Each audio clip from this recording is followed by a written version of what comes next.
Shri Gadadhar Shivasadi Gaur Bhaktivinoda. Hare Krishna, Krishna Krishna, Hare Hare.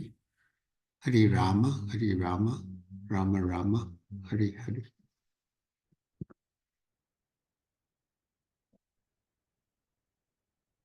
So, it is a great honor and pleasure and privilege for me to be with all of you and to express my appreciation and affection for Sripad Bhakti True Swami Maharaj. One of Sripad Bhakti True Swami Maharaj's most prominent qualities was his deep love for Srila Prabhupada. Very soon after Maharaj met Srila Prabhupada, Prabhupada included him in his personal staff and made him his secretary for Bengali and Hindi correspondence. Soon thereafter, Srila Prabhupada gave him first and second initiation and then sannyas. And Maharaj personally served Srila Prabhupada throughout Prabhupada's last days. His Holiness Bhakti True Swami was also very devoted to ISKCON. He always considered ISKCON to be a unique creation of Srila Prabhupada's and always wanted to serve ISKCON. Both the devotees in ISKCON and ISKCON as an entity, a manifestation of Srila Prabhupada. He was really in the mood of service to the devotees, especially the devotees of ISKCON, and to ISKCON itself. Maharaj was a very pure-hearted, loving person. His love for Srila Prabhupada was seen in his love for the devotees and for people in general whom he wanted to bring to Srila Prabhupada, and in how he encouraged devotees to increase their engagement, take on more responsibility, and become more loving, humble servants. Once Maharaj explained to a devotee in Mauritius, the more responsibility one accepts, the bigger servant of the devotees one becomes. It reminded me of something Srila Prabhupada once said. When a disciple came into his room in Mayapur one day and began to complain about the management, Srila Prabhupada said, "If you think you can do better, why don't you?" Somehow, the disciple came out and announced that Srila Prabhupada had made him the temple commander, and he began to boss the other devotees around. Some devotees complained to Srila Prabhupada that the devotee had said that Prabhupada had made him the temple commander and that now he was barking orders at everyone. So Srila Prabhupada called for the devotee and instructed him, "First you become the servant of everyone, then you become the temple commander." Thus, Srila Prabhupada expressed the same idea, that a bigger position means becoming a bigger servant. And Bhakti True Swami and Parampara had that same understanding. If we listen carefully to all of Maharaj's instructions, we can understand how closely he followed the disciplic succession. Some of his statements were very close to Srila Prabhupada's words, and some took the basic principles that Srila Prabhupada gave and sweetened them with personal realization. Another of the many fine qualities exemplified by His Holiness Bhakti True Swami was his offenselessness. He was very careful not to commit any offense against any devotee or any living entity. And if he felt he had committed an offense, he immediately tried to mitigate the effects by approaching the person, apologizing, and asking forgiveness. Somehow or other, he tried to rectify the offense. From our point of view, we wouldn't think he had committed an offense. But within his pure heart, he may have felt that he did. And immediately he tried to approach and please the person he feared he had offended to remove the effects of the offense. Maharaj's heart was pure and very sensitive, full of appreciation for other devotees and sensitive to his own faults, which again, from our point of view, wouldn't even be considered faults.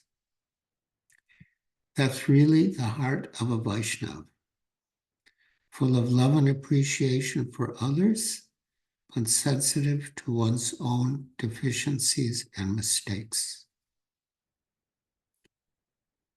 As stated by Lord Krishna in the Bhagavad Gita, 12, 13, and 14, quote, "One who is not envious, but is a kind friend to all living entities, who does not think himself a proprietor and is free from false ego, who is equal in both happiness and distress, who is tolerant, always satisfied, self-controlled, and engaged in devotional service with determination.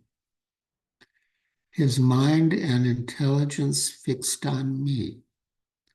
Such a devotee of mine is very dear to me."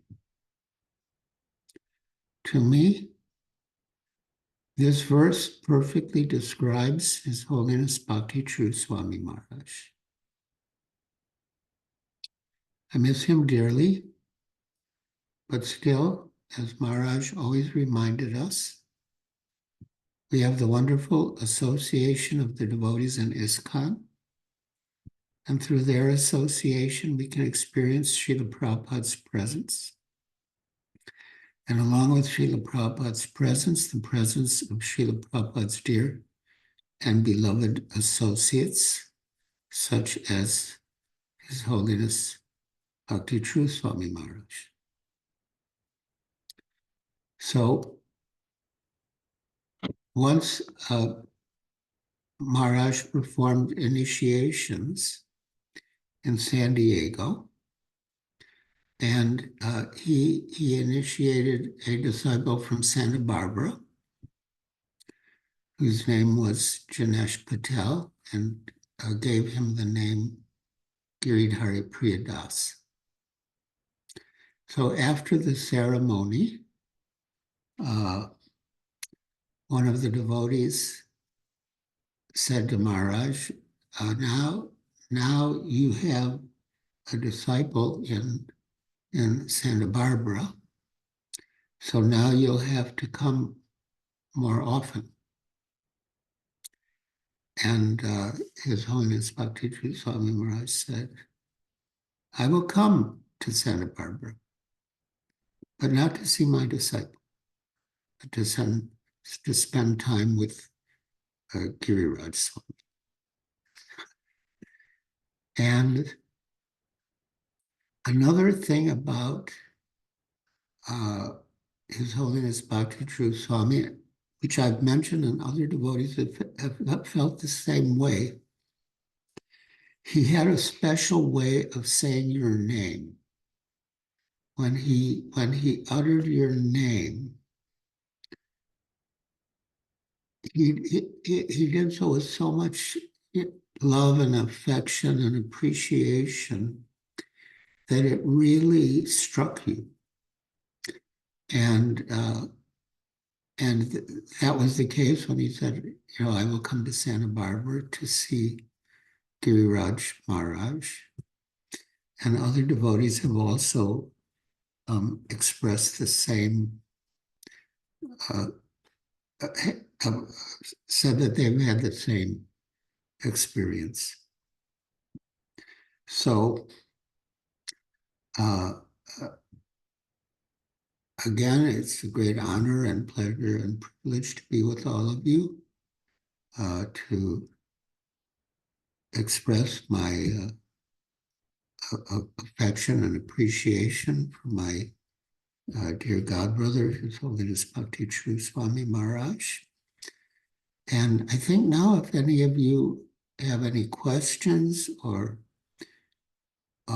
comments, want to share any reflections, we can have some discussion.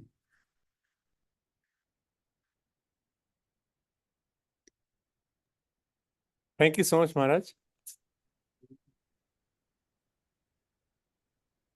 So, Maharaj, I have one question based on what you said. Yeah. So, you mentioned how Bhakti Charu Maharaj, he was focusing on this point that the more responsibilities we take, the bigger servant we are.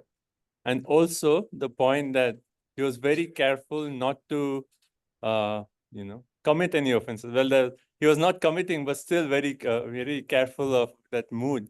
So Yes. it seems like how do you balance? Because the more the responsibility, the more people you interact with, and then, it seems like it becomes more difficult when you are in like such a big position. So as you progress, like, could you explain that, Maharaj, how even though we may be taking more responsibility, how we can still have that mood of servant and also be careful not to commit any offenses? Yeah, well, I think just by remembering His Holiness Bhakti True Swami Maharaj and his example, you will get the answer to your question. Yeah, he had tremendous responsibility, but he was always very humble and respectful of the devotees, and yeah, very careful not to commit any offenses. And he was eminently successful in his service.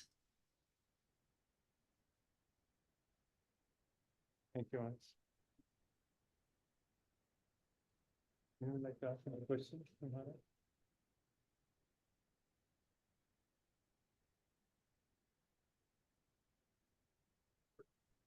I mentioned his service to Srila Prabhupada at the end, and I think I'll read a little from my book, I'll Build You a Temple, the Juhu story, about Maharaj's service to Srila Prabhupada, and yes, the role he played in Srila Prabhupada's care at the end.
Okay.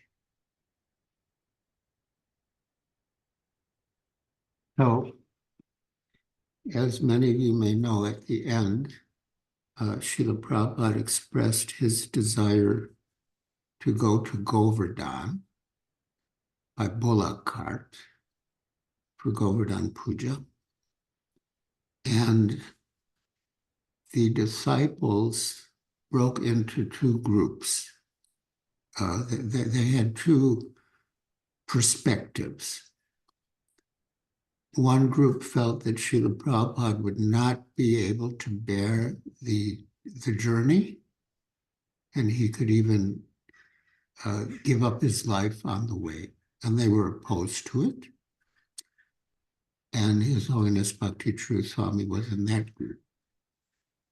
And then the other group had the perspective that it's not our position to question what Srila Prabhupada says he wants to do. Our duty is only to fulfill his desire.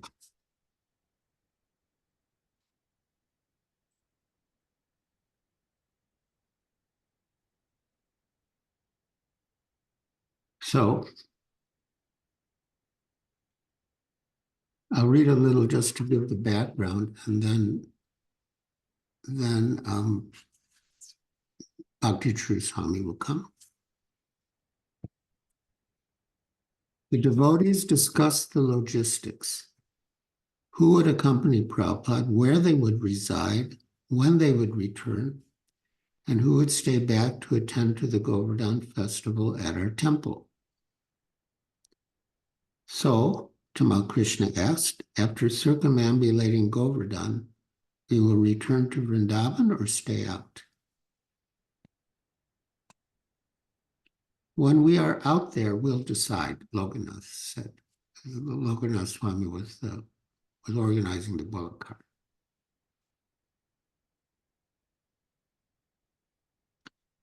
The devotees should be prepared to stay overnight there. Lokanath agreed. Under the trees.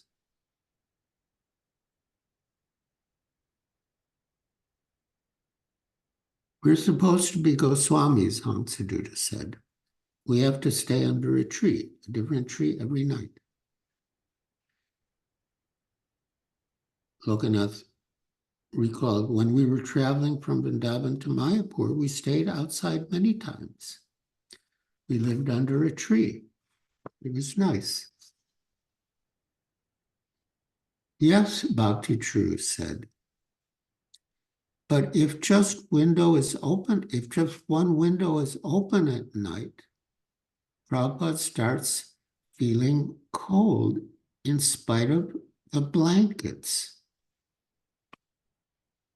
Yes, it will be very cold in the early morning hours, Swarup Damodar added. When Krishnadas Babaji Maharaj came that evening, Tamal Krishna announced his arrival with Jai Srila Prabhupada. Babaji Maharaj, Prabhupada had told us, was a Paramahamsa, a fully liberated, self-realized soul, always blissful, always absorbed in chanting and hearing Sri Krishna's holy names. Chandavat, Prabhupada greeted him. He told him in Bengali about his plan to go on a bullock cart to Govardhan for Govardhan Puja and asked if he would like to accompany him. Yes, Babaji Maharaj agreed. On your instruction, I will come along. Bhakti True Swami said that they would leave at 5 the next morning, and Prabhupada added that they would be staying overnight. Prabhupada told the devotees, somebody may go and bring his japamala, his beads. Where are they? Ansaduta asked. At Imli Tao, Babaji Maharaj replied. I can go and come back. You can go in the car, Prabhupada suggested. We'll take you, Tamal Krishna told Babaji Maharaj, and you can get your mala. You'll stay overnight here. Tamal Krishna told Prabhupada, he'll get his bedding. And Prabhupada quipped, his bedding and his beating. His and everyone laughed. He invited Babaji Maharaj to take prasad and affectionately recited Sadhu Sangha, Sarva Siddhi. By even a moment's association with a pure devotee, one can attain all success. Tamal Krishna and Bhavananda went upstairs to talk, and Hansaduta led the singing of Srila Bhaktivinoda Thakur's Srinam Kirtan. Prabhupada asked that prasad be served, but Bhakti True Swami said that he had already arranged Babaji Maharaj's setting in the other room. So Prabhupada let Maharaj go. Bhakti True had wanted to speak with Babaji Maharaj alone. He told Maharaj about all the arrangements for the parikrama, the difficulty and risk involved, and that the Kaviraj had advised that he not undertake the journey. And Bhakti True Maharaj shared his fear that Prabhupada would not survive the journey. Then he should not go, Babaji Maharaj declared. And after prasad, he and Bhakti True Swami went back into the other room just moments before Tamal Krishna and Bhavananda. And Babaji Maharaj told Prabhupada that he heard everything about the parikrama and did not think Prabhupada should go. So, do you all jointly request me not to go? Prabhupada asked. Ji, Babaji Maharaj confirmed. I was getting so upset in the room upstairs, Tamal Krishna said. Two of the devotees told me, this road is so bad that you're going to be jolted back and forth. The road is terrible. I mean, I just can't understand, Srila Prabhupada, why it has to be tomorrow that we have to go. If anybody wants you to travel, I do. My whole desire is to take you all over the world. I want to take you on parikrama. But why do we have to go when you're in this condition? I just can't understand it. I was standing outside. The Kaviraj has worked so hard. He's so much disappointed. He can't understand why.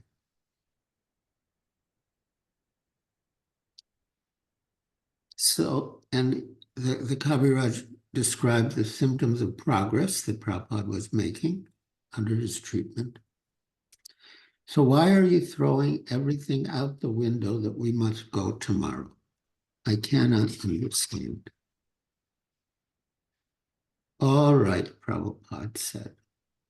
Jai Srila Prabhupada, Bhakti True Swami said with a laugh. Thank you, Srila Prabhupada, said Bhavananda. I cannot refuse all your requests, Prabhupada concluded. And we cannot refuse your request, Tamal Krishna said. We will take you all over on Tirtha Yatra to all the places, just that you should get a little stronger. You'll be free of all management. You'll simply go to Tirthas and take darshan of all the deities in India. And everyone will stay in their respective places. They'll manage. But we want you to be stronger. All right, Prabhupada said. And the devotees laughed in happiness. Are you satisfied? He asked Bhavananda. Now I am, Srila Prabhupada. Yes, Bhavananda replied. I was in too much anxiety.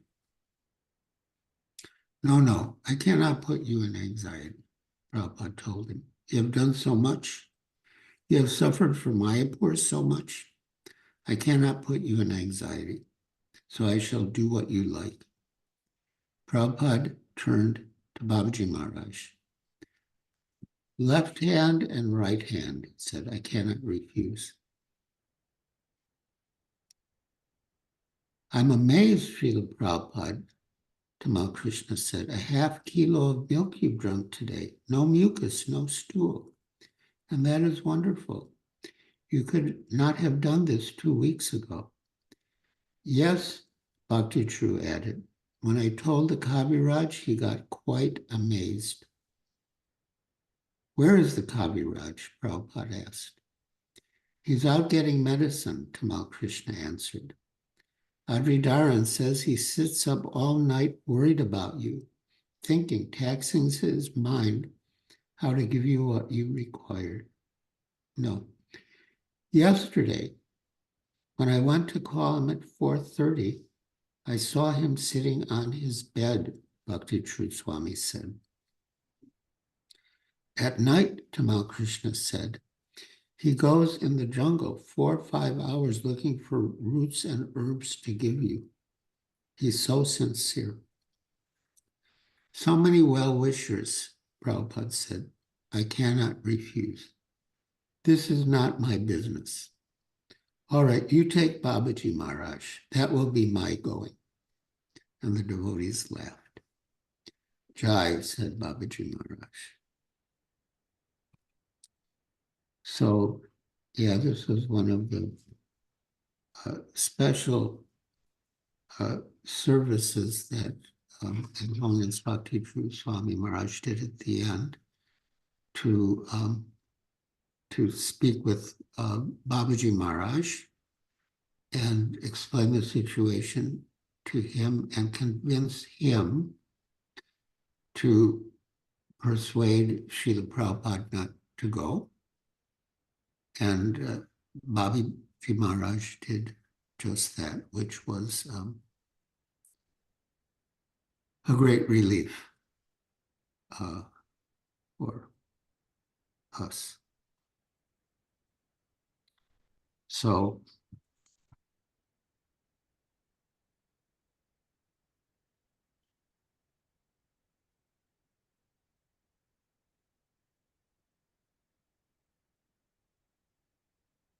anyway, I really treasure the time I spent with Srila Prabhupada, both in Srila Prabhupada's presence and after Srila Prabhupada's departure. I'm really grateful to him and indebted to him. And yes, I thank all of you for giving me this opportunity to remember him and glorify him and express my affection and appreciation for him. As you might see, I always keep this picture, Haribo. the two of us together. So Haribo. it's always behind me. It's one of my kids. Haribo. I always keep it.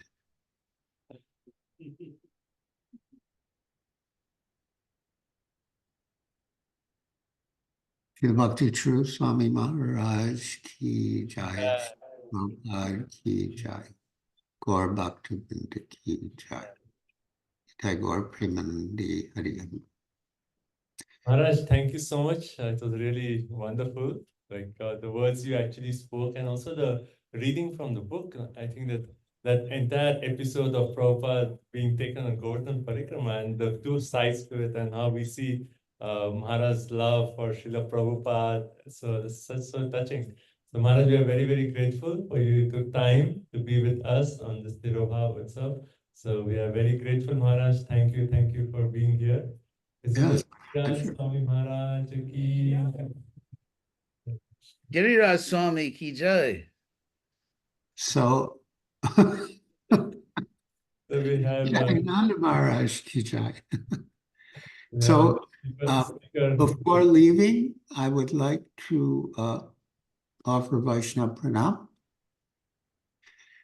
Vanchakalpa Trubhyascha Kripa Sindhubhya Vacha Patitanam Pavanebhyo Vaishnavebhyo Namo Namaha. Anantakoti Vaishnavrinda ki jai, Shri Prabhupada ki jai, Sripad Bhakti True Swami Maharaj ki jai. Hare Krishna. Jai. Kumi ki jai.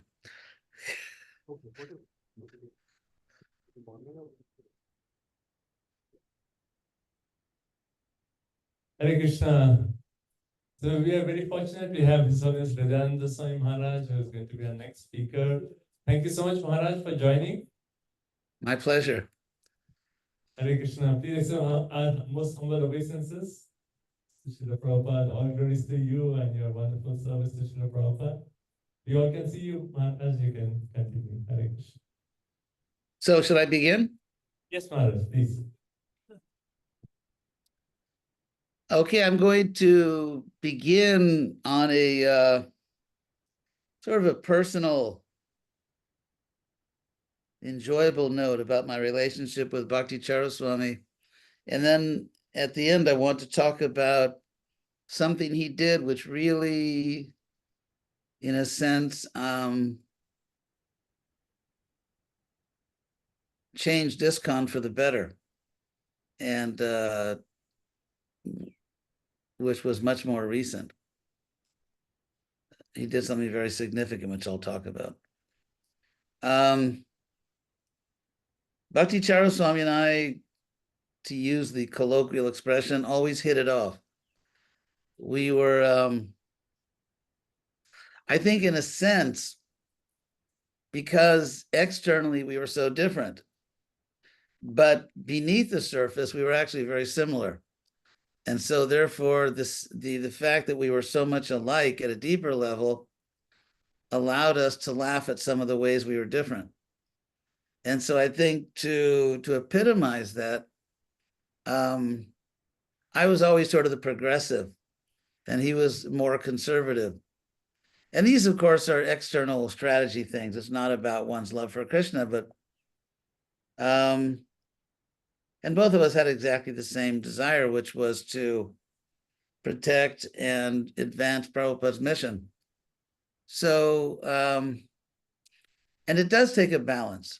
I mean, for ISKCON to be a healthy society, there does have to be a balance between innovation and preservation. We have to conserve, we have to preserve those things that are eternal, those things that are not negotiable or can't be changed. And at the same time, we have to remain relevant by adapting. The way I put it is, if you're a religious movement or an extraordinarily large reptile, a dinosaur, if you don't adapt, you'll go extinct.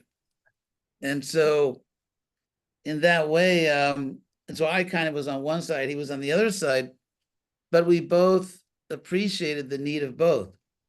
And so we kind of made a joke about this, and which we would kind of do this joke every time we met. And then as I told him, I used to tell him, you're so conservative. That's why Krishna gave you the initials BC. And so, and then he would say to me, yes, but you're too modern. That's why Krishna gave Acharya the initials, gave you the initials AD.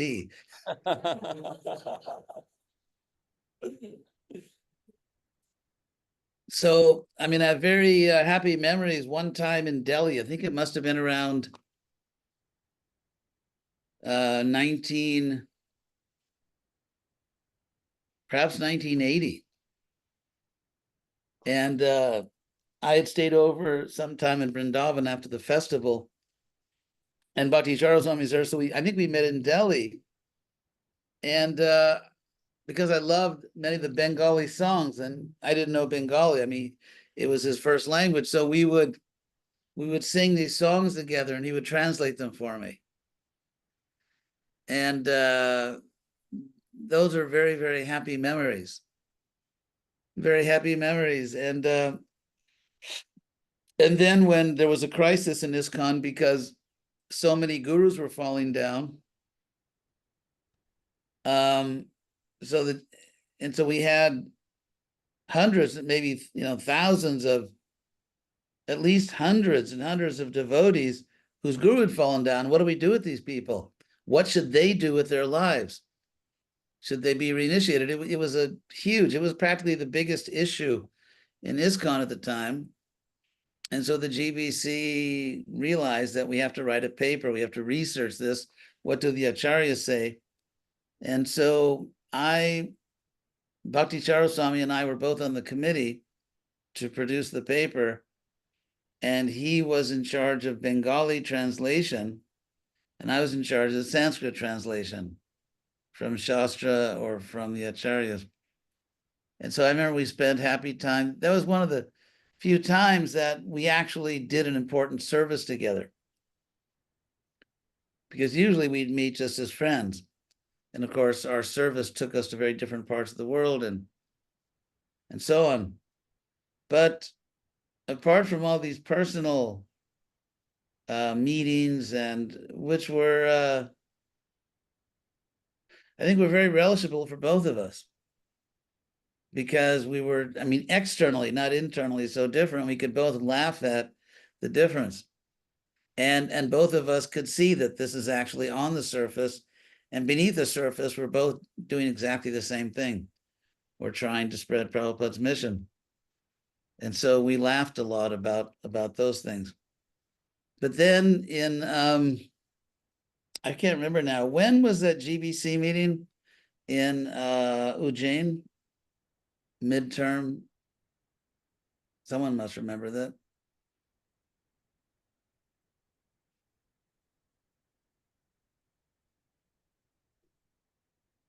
I could always ask Chat GPT.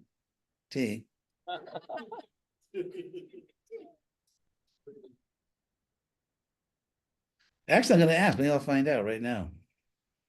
When was the ISKCON GBC mid-year meeting held in Ujjain, India?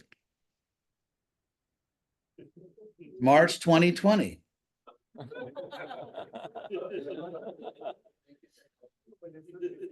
No, it's not March 2020 because that was not the mid-year meeting. Okay, so that proves that we are not going to be replaced by machines.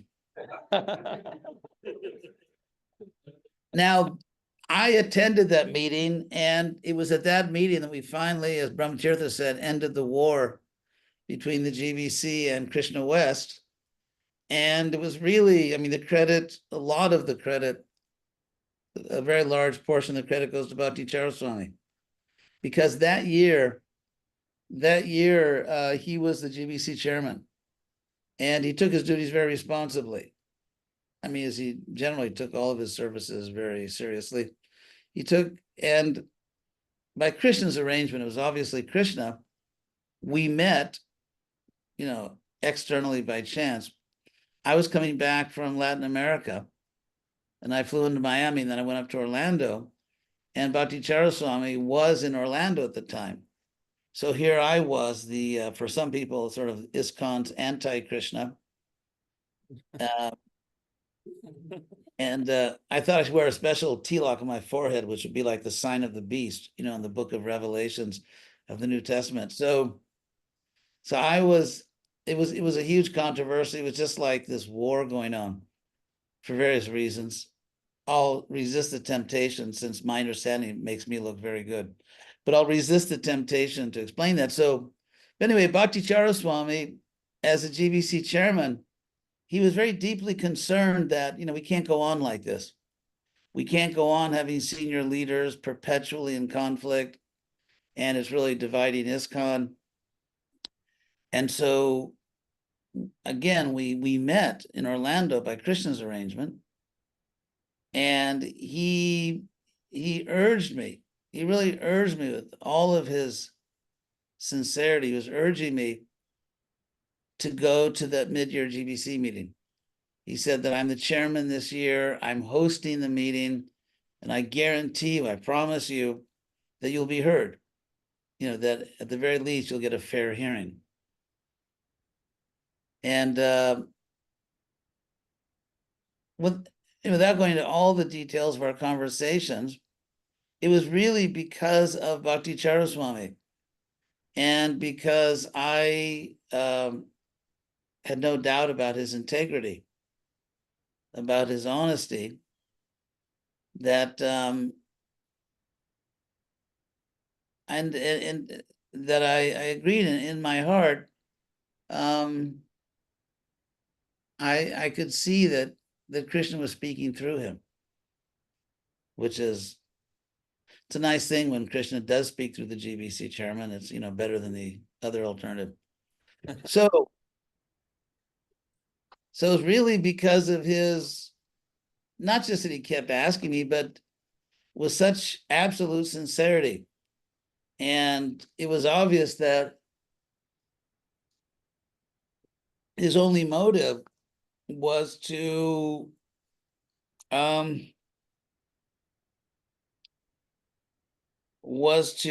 save ISKCON from this, very problematic conflict. And at that time, I could see how much he did love Prabhupada's mission, because you can't love Prabhupada and not love his mission. Some people, try that trick, or they try to convince other people, but it's not real. You can't say that, I love someone, I just ignore the most important things they ask of me. Now you could say, well, you could say I love my child more than anything, but my child is, mentally impaired, so I can't do whatever the child says. So, that's what you learn in philosophy, to cover all your bases. So to be perfectly logical here, if it's the case that someone is your master, if it's the case that on rational grounds, you've accepted someone as your master, because that person actually is much more enlightened than you. And if that person is urging you to do something, and you truly love that person and recognize that person has superior knowledge, then you do it. And if you claim you love someone and that person has superior knowledge, but you don't do what they ask, then it's a counterfeit claim. So, I felt Bhakti Charaswami was so sincere, and he cared so much about Prabhupada, and he cared so much about Prabhupada's mission, that when he made that plea, it's not that he did everything I ever asked and I did everything he ever asked, but this, because that's the nature of friendship. But in this particular case, because it was a very important issue, and because he really had his whole heart into it, and he was, at first he didn't quite understand, Krishna West, which it was so new, it was so different. But at this point, he showed me that he really understood what I was doing. He understood why I was doing it. He understood the importance of it for ISKCON, and he understood the absolute need of keeping ISKCON united. So therefore, there were many aspects of his request that simply could not be ignored. And at first, of course, I resisted, because I just don't like long flights. And I had a very powerful spiritual motive to resist it. But finally, I realized that basically I realized that Krishna was speaking through him. And as we know, Krishna can speak through many people, but more often than not, on something of such importance, Krishna will speak through an advanced devotee more often than not. And so it's because of him that I went there. And then when I flew into, was it Indore? I think it was. Indore, yes. Which is an abbreviation of the original name, which is Indrapura. And of course, Ujjain is an abbreviation of Ujjaini, like the city of victory. And so I flew in, and first in Bombay, as was, and then and also especially when I got to Ujjain, and I was being hosted by Bhakti Charaswami, and he could not have been a better host. And not only he himself, but all his disciples that were there, And so in terms of where did all these disciples learn this impeccable etiquette, I mean, obviously they learned it from their guru. And so because he loved ISKCON so much, and he was so determined that somehow or other to fix this problem in ISKCON. And it's not that if it hadn't been for the problem, I probably, would have gotten burnt doll or something. I mean, I don't mean to say that he was such a perfect host just because it was sort of high stakes. But he was already a perfect gentleman. And in any case, regardless of the circumstances, he would have been a perfect host. But in this particular case, he was, I guess he was just determined to show me that despite some people, leaders in ISKCON, then in general, I was appreciated, not being simply ignored and so on. Anyway, it was he and his disciples who were acting under his direction could not have been better hosts. And also, actually, when I went to Mumbai, Juhu, they were also amazing. And that was really important for me because seeing all that, it's just perfect hospitality. And it was sincere. It wasn't just like, okay, this guy's a bum, but we have to follow the etiquette. It was very genuine. It was very sincere. It was very loving. And of course, Bhakti Swami has always set the example for that. So, and that really reunited ISKCON. So it may seem like I'm flattering myself to think that anything I say or do could disunite ISKCON, but it was it was becoming a serious issue, and Bhakti Swami was definitely Krishna's instrument, Krishna's catalyst to reunite all of us. And so I think I and everyone who actually loves ISKCON owes a profound debt to Bhakti Swami, because his instincts were all correct. His realizations about what's going on, how important it is, what needs to be done. His intuitions were all perfectly correct because he was inspired directly by Krishna in his heart. So, so that's something as a historian, that's, one of my fields. Basically, the main things I'm good at are fixing computers and history. That was a joke. I don't fix computers. But Krishna has given me some special insights into history. I mean, all my life it's been, even like in the academic world. And so, so as a historian, it's very clear to me that Bhakti Swami did an amazing service for ISKCON, which the importance of which is hard to exaggerate. And Krishna shows him, in a sense, he was uniquely qualified. I mean, there are many great souls in Prabhupada's mission, but I think in that particular situation, which was so important historically, that Bhakti Swami was uniquely qualified to reunite ISKCON. And what's that saying? Blessed are the peacemakers.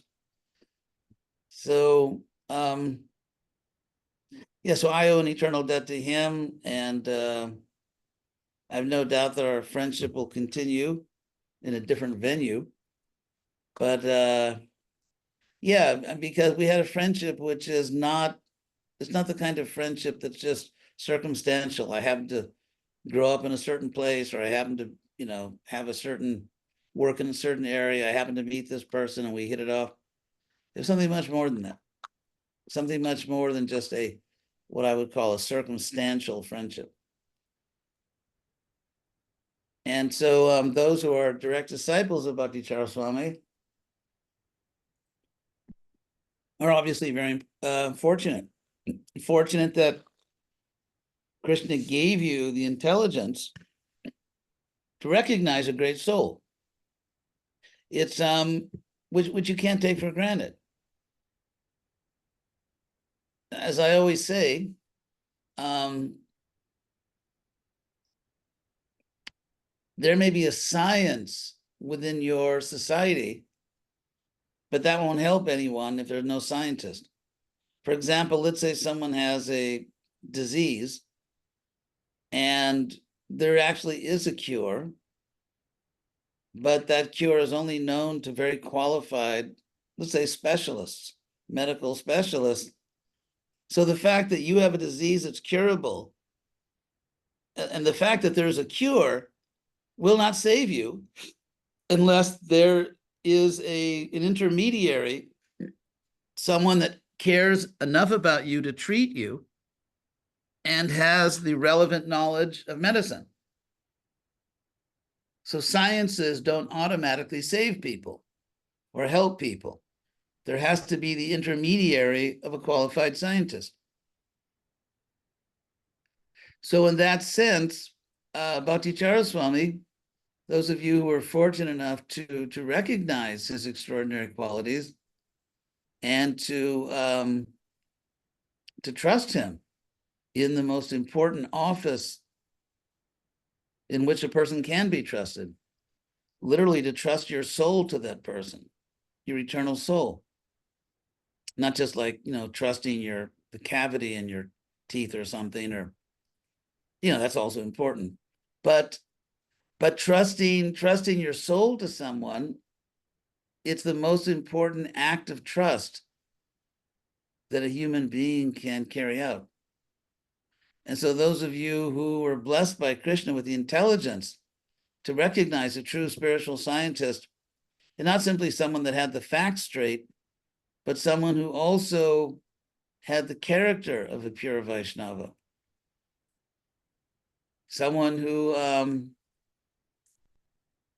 had the necessary realization that could not only teach the principles of bhakti, but could exemplify them. Prabhupada says that that there are 3 qualifications for someone to be a first-class guru. And so I'll explain what those 3 are and then explain how, if any one of them is missing, it doesn't work. One qualification is the person has to know the Shastra and not just preach nonsense. The person has to actually know Shastra. Second qualification is the person has to practice, not be a hypocrite. And the third qualification is the person is inclined to teach. And so you can see if you take out any one of those, it's not going to work. Someone can know the Shastra and practice it, but may not be inclined to teach. Someone may be just not inclined to preach to other people, like, just want to keep to themselves, or they just don't want to do that. So it won't help you. Their knowledge and their practice won't help you if that person's not inclined to take responsibility for you. Or if someone knows the Shastra and is inclined to preach, but is a hypocrite, the person doesn't practice, that's also going to be problematic. Or if a person is inclined to preach and practices what they preach, they just don't understand Shastra that well. So what they're practicing does not perfectly correspond to Shastra. So you can see how you need all 3. And Bhakti Charaswami definitely possessed all 3 qualifications. So we say that someone is a bona fide guru, what it ultimately comes down to is that a person combines those 3 qualifications. And because Bhakti Charaswami clearly did possess all those qualifications, he was an advanced Vaishnava guru and a very loving person. A very loving person, not dry, just a very loving person. He had so many qualifications. The last thing I'll mention, then I'm sort of toying with the idea of letting other people speak. And that is that Prabhupada had a very special relationship with Bhakti Charaswami had a very special relationship with Prabhupada. And the reason is because he came from the same culture. And you could say, well, that's not directly a spiritual qualification, but nonetheless, it is something that brings, how would I put it? Just makes a guru's life easier, because Prabhupada came to the West, and as he often commented, I mean, he had to teach people even just things like personal hygiene and, you know, all kinds of things. And so I know myself, because I was in the foreign service in ISKCON for a long time. And I'm still, in a sense, in the foreign service because I'm on the East Coast of the United States. But when you meet someone that comes from a similar background, it's just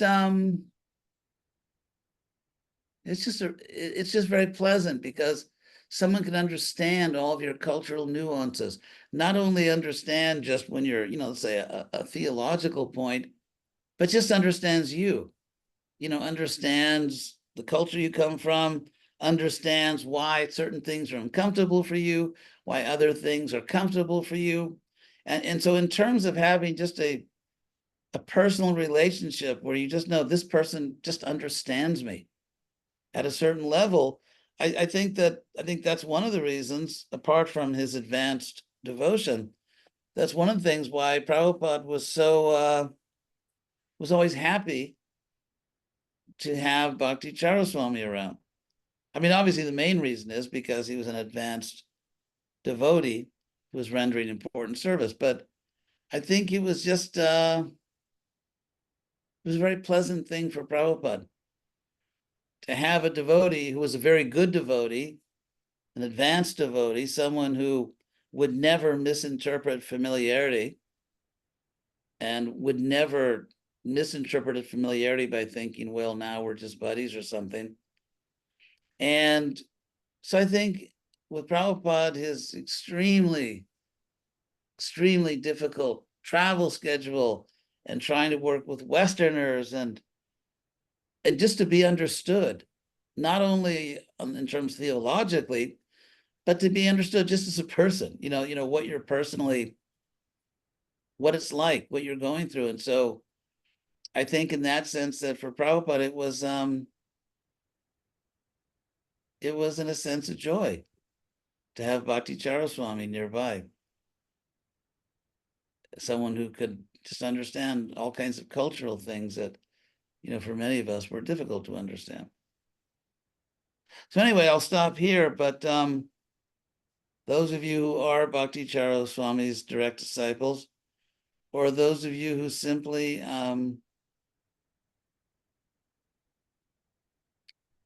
understand what a great devotee he was and greatly value him, yeah, for all of us, we cannot be Krishna conscious. We cannot claim to be Krishna conscious if we don't greatly value people who are very Krishna conscious. And of course, being very Krishna conscious includes being very compassionate, being very kind. And so someone may not fully appreciate Bhakti Charaswami just because they don't know about him, or they've never met anyone who really knew him very well. But for someone who had the pleasure and the privilege to know Bhakti Charaswami, that person cannot claim to be Krishna conscious if they don't recognize his extraordinary qualities, extraordinary merit that he possesses as an eternal servant of Krishna. So thank you for this opportunity, and all glories to Bhakti Charaswami. Haribol. Thank you so much, Maharaj. It was very nice. I really like the point that how you said that, like both yourself and His Holiness Bhakti Charaswami Maharaj, because internally that love for Srila Prabhupada and the mission was so deep. So though externally one may find differences, but the bonding was at a much deeper level. And that point, I really was thinking about that point. And also the point that you mentioned that if you love Prabhupada, you love his mission, this cannot be separated. And Thank you so much. And the contribution of His Honorable Bhakti Swami Maharaj, the point that the whole scene of inviting you to come to Ujjain and the whole thing. Thank you. Very, very wonderful. So thank you for taking your time to be with us. We feel very grateful, very fortunate to have your presence here. Thank you so much. His Holiness Hridayan Swami Maharaj ki jai. Hare Krishna. Thank you, Maharaj. Thank you so much. Hare Bol. Hare Krishna.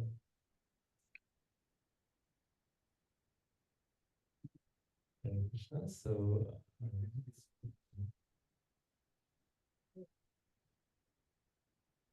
Hare Krishna, Hare Krishna, Krishna Krishna, Hare Hare.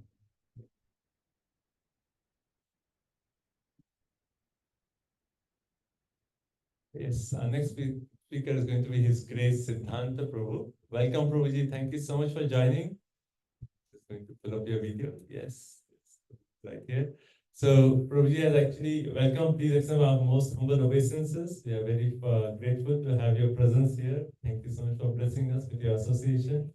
I actually just a few days back talked to Prabhuji, and Prabhuji has sent two very nice videos of His Honorable Bhakti Swami Maharaj, and we'll be showing those videos tomorrow. We have a time schedule, so both the videos each is 30 minutes, and I personally have never seen those videos before. It's really nice. I think it's a blessing for all of us to see those videos of His Honorable Bhakti Swami Maharaj. But now His Grace Siddhanta Prabhu will actually just speak about some memories with His Honorable Bhakti Swami Maharaj. Thank you so much, Prabhuji, for joining us. Please go ahead. Hare Krishna.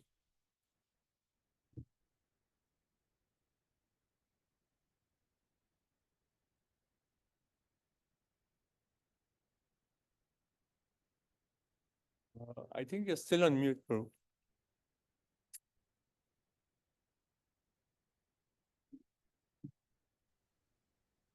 Okay, can you hear me now? Yes, yes, Prabhuji. Please go ahead. Okay, sorry about that.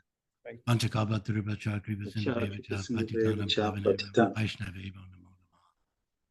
Well, that was as they say, a tough act to follow when Hridayananda Maharaj speaks. So I really, can't top that. And I say my godbrother Udayananda is going to be speaking after me. So I'm sandwiched between two great Vaishnavas. So I really can't compare to the brightness that they shine with. I can just share a couple things. One is that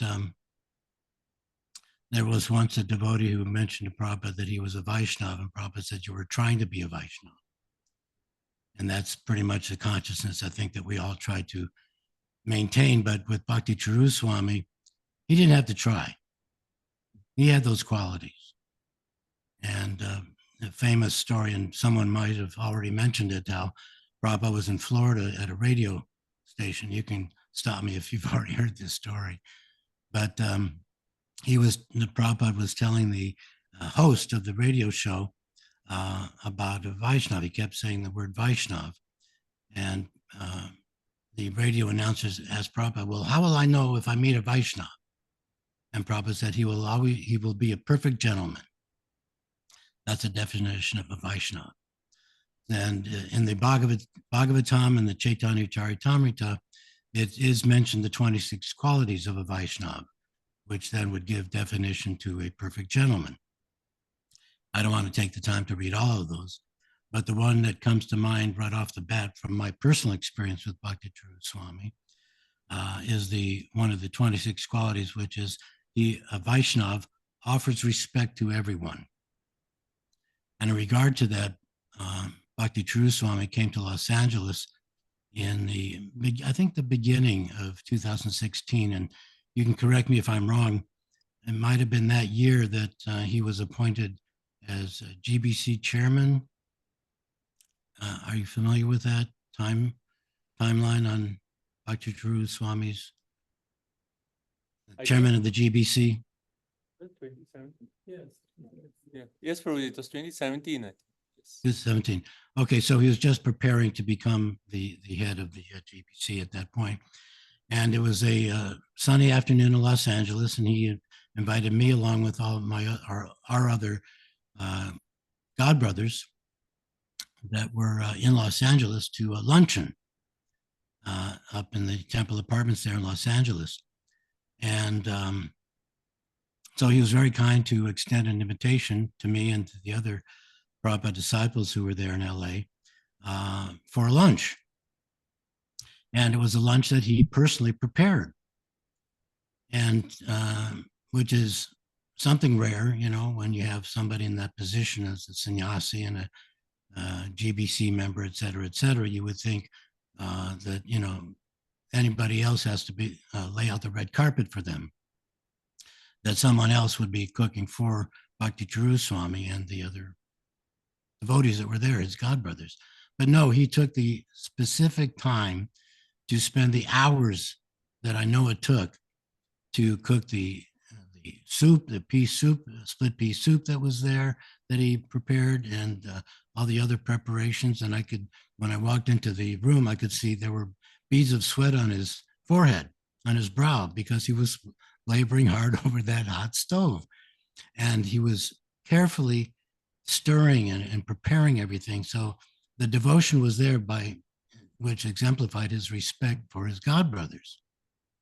He never put on airs, thinking that he had to be, you know, worshipped, although, of course, we offered our respects and dandavats to him. But he, again, you know, offered his dandavats at the same time. Not that he disregarded it as if he, you know, was due that respect. Not at all. So that was very obvious that he respected everyone. He respected his godbrothers. Now, in relationship not only to offering and sharing his devotion to cooking and trying to please and satisfy his godbrothers, but at the end of the lunch that we all honored, he took the time to ask every one of us what we thought we would then, what we thought we could offer to him, and thus the GBCs, the meeting that he would then attend and thus be the head of the GBC that coming year, what we thought would be the best recommendation in our minds to help propagate Prabhupada's movement. He was sincerely asking for our opinion, which is another aspect of respecting everyone. He respected our opinion. And so he went around, you know, he looked at everybody and I looked at everybody and no one was raising their hand. So I said, well, if nobody's going to say anything, I'll raise my hand. I got something I could say. And I raised my hand and he called on me. He said, yes, Siddhanta, what would you like to say or offer as a suggestion to help Prabhupada's movement? And with a little bit of jest or humor, I said, well, I could suggest that everyone in their cities should, before anyone joins the movement or gets initiated, they should watch and read all of the Prabhupada memories. They should order a DVD, the complete DVD set of all the Prabhupada memories that I produce. So that was just a joke, really. But I said, I'm not going to suggest that. I'm going to suggest, and at that time there was one of our devotees in India, and I hope I don't bring up bad memories, but there was someone who was not acting properly. And for years, his behavior was not that of a Vaishnava. And that had gotten around the whole movement, got around the whole world. But it was taking years for him to be taken to task, essentially. So I mentioned to Bhakti Swami and everyone else that was in the room around the lunch table that I thought this person should be addressed. That if it is not dealt with, then the newspapers in India and America will take hold of that fact that he was misbehaving, and the press on that will, you know, jump on that. And I reminded him of, in LA, there was a case called the Robin George case, where it took years and years to have it go by the press, which, you know, took us to task, and it cost us millions of dollars in legal fees and so many times that even the New York Temple had to change their name from ISKCON New York to another name so they wouldn't be sued for that particular Robin George case. So I said, if this gets out, then it's very bad for Prabhupada's movement and it should be dealt with. That was my opinion.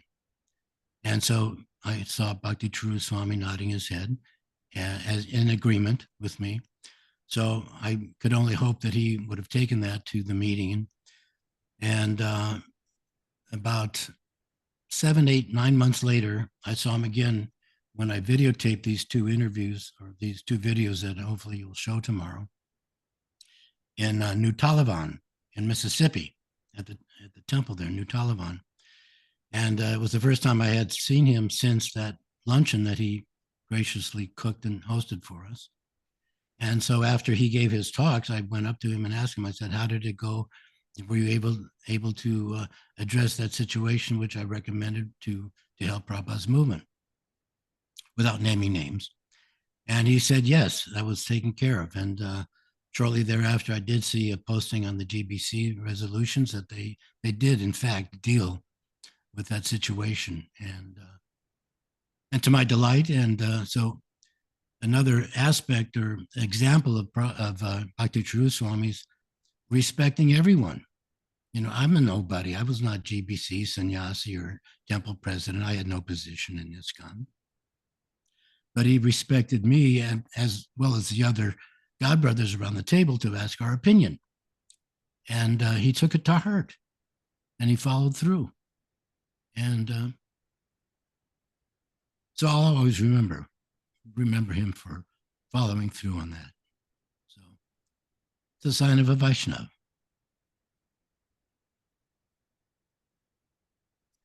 And that's all I want to share. Thank you so much, Prabhuji. I think that's very nice. The point about like how Maharaj actually had this mode of offering respect to everyone. How you elaborated on the point. And yeah, thank you so much for the wonderful. It's very inspiring to hear you. And also, we are all here very grateful. We would like to express our gratitude to you for producing the Srila Prabhupada memories. This is personally for me and all the devotees here. I'm sure this is like something so nourishing. It's just like, hearing these memories really brings up our connection with Srila Prabhupada.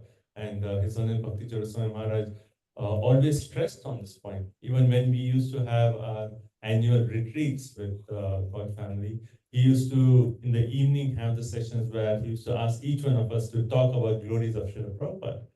And from those retreats was then, when I started hearing the memories, it was just like really getting that deeper connection. So we are so grateful to you for this wonderful service. And I'm sure like generations to come will be actually expressing their gratitude to you for this service of Srila Prabhupada memories. Well, from your mouth to Radharani and Krishna's ear.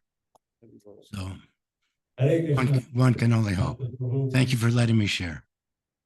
Thank you so much, Prabhuji. Very happy to have your association here. Thank you so much. Hare Krishna. And tomorrow we will watch those videos. There's like, I don't think anyone has seen those videos, so we'll certainly nourish watching those videos tomorrow. Thank you so much for sharing those videos. Thank you. Hare Krishna. Well, if I can just add one point before Uday comes on. Can you hear me still? Yes, Prabhuji. Okay. Just a suggestion that if you do hear these memories, and you give a class, that you can use these memories as a speaking point, as an additional evidence to a philosophical point that you're making. They're entertaining and educational in learning about Prabhupada, but they're also there for preaching purposes. There's lessons to be learned. So if you give a class, I hope you can incorporate some of those Prabhupada memories into the class. Because when we hear a story, we tend to remember that point. It goes deep into our heart then. Thank you, Prabhuji. Thank you. That's a very nice point. And as I'm noticing, like, many of the traveling preachers are now more and more sharing like small instances of Prabhupada. And as you mentioned, it's like those instances and stories that really sticks on our mind that Prabhupada did this, and we get to know more about Prabhupada's dealings with everyone and Prabhupada's glories. So thank you, Prabhu. Thank you for mentioning. Thank you. Haribol. Jai Siddhanta Prabhu ki jai. Hare Krishna. Haribol. Thank you so much, Hare Krishna. Next, we would like to invite His Grace Udayananda Prabhu. Welcome, Prabhuji. Thank you so much for joining. So nice to see you. Hare Krishna. Good to see everyone there. With our most humble obeisances, all glories to you and your wonderful service to Srila Prabhupada, and all glories to your love to His Holiness Bhakti Charasai. Hare Krishna. Please go ahead, Prabhuji. Hare Krishna. Om Gyanata Marandasya Gyananjana Silakaya Chakshur Unmilitam Yena Tasmai Shri Gurave Namaha. I was born in the darkness of ignorance. My spiritual master opened my eyes with the torchlight of knowledge. I offer my respectful obeisances unto his lotus feet. Nama Om Vishnu Padaya Krishna Prastaya Bhutale Srimate Bhaktivedanta Swami Nityanamane. Namaste Saraswati Deve Gauravani Pacharane. Nirvisesha Sunyavadi Paschapcha Desatarane. Nama Om Vishnu Padaya Krishna Prastaya Bhutale Srimate Bhakti Charu Swami Nityanamane. So I feel very happy to see everyone here for the glorification of His Holiness Bhakti Charu Swami. I also want to say before Siddhanta disappears, yeah, he is not a small person. He's a great giant of a person.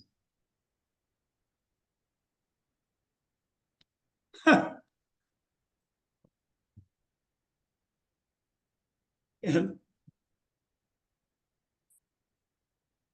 Prabhupada used to say that his disciples are his touchstones. They were spiritual gems.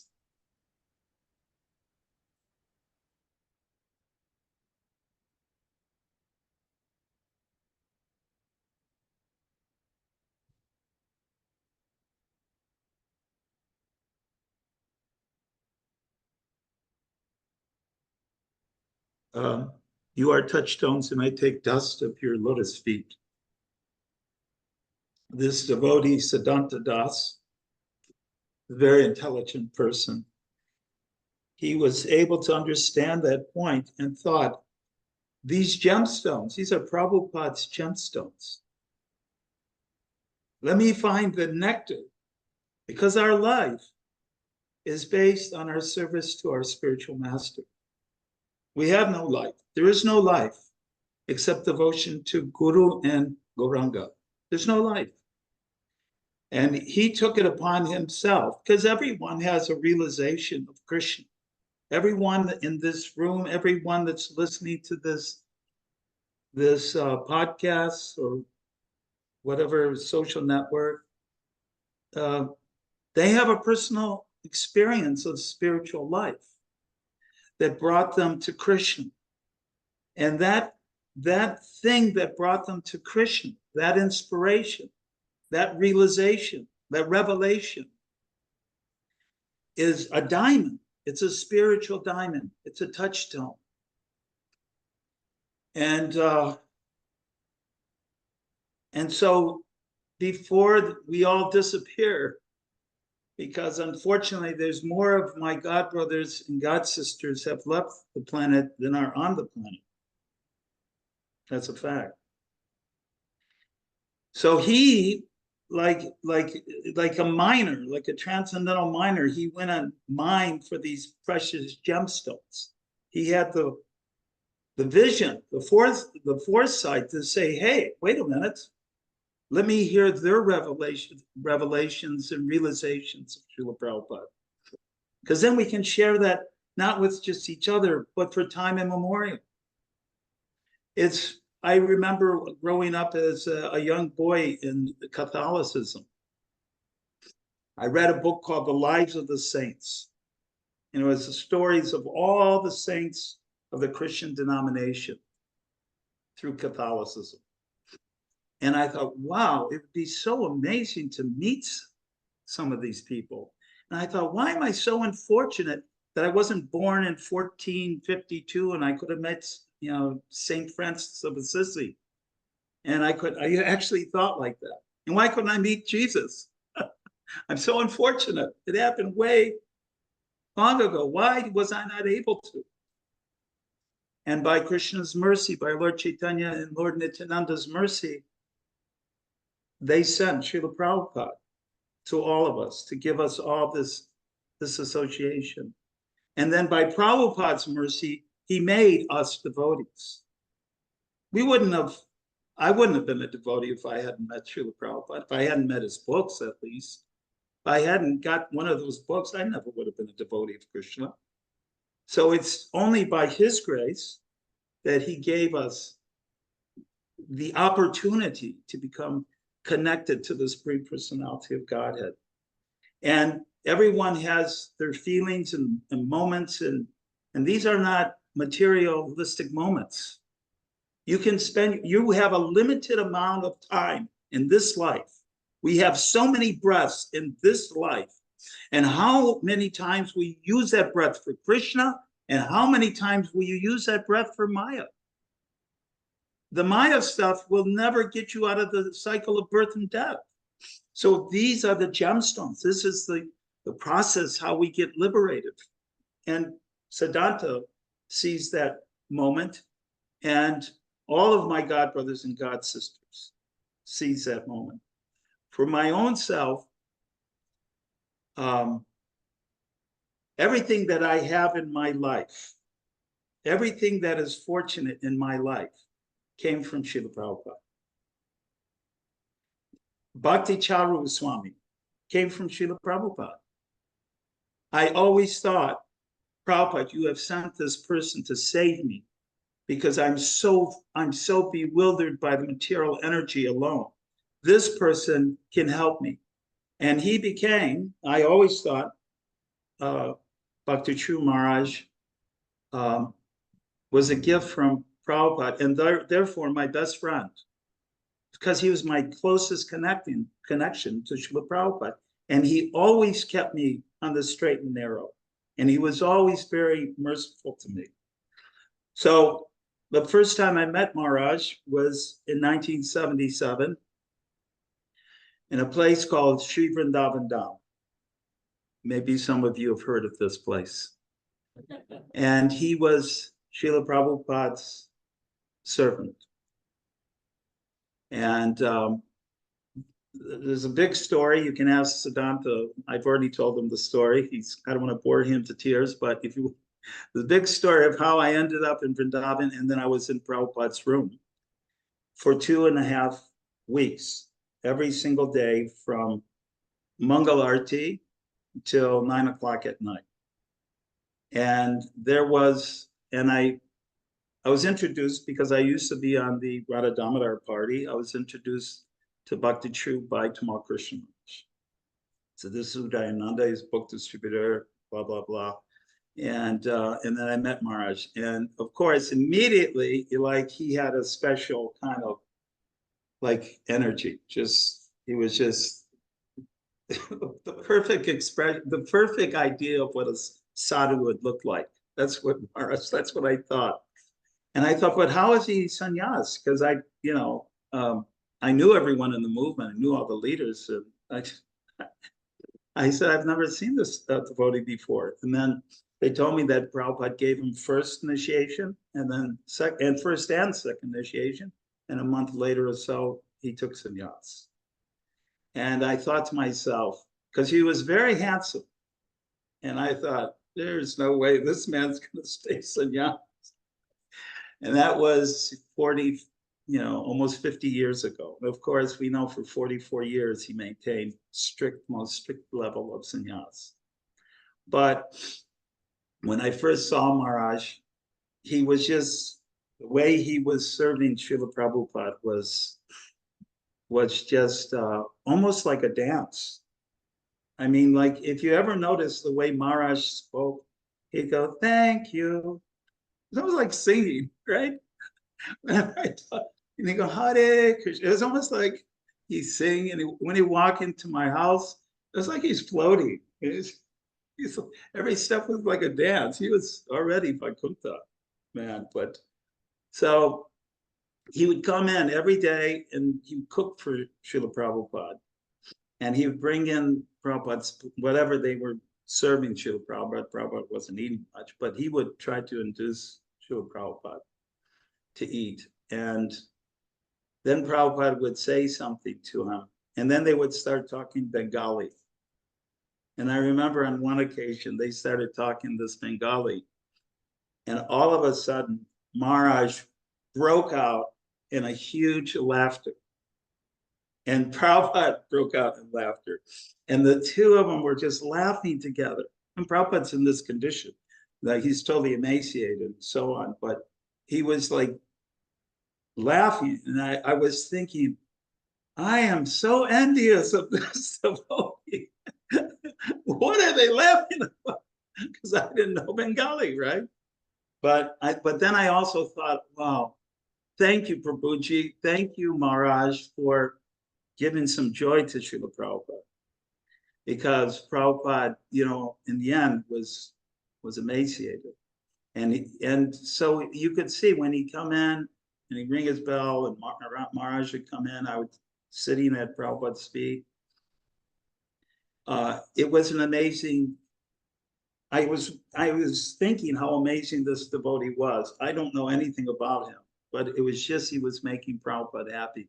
And so that made me happy, of course. And then later on, I was in England for 3 years.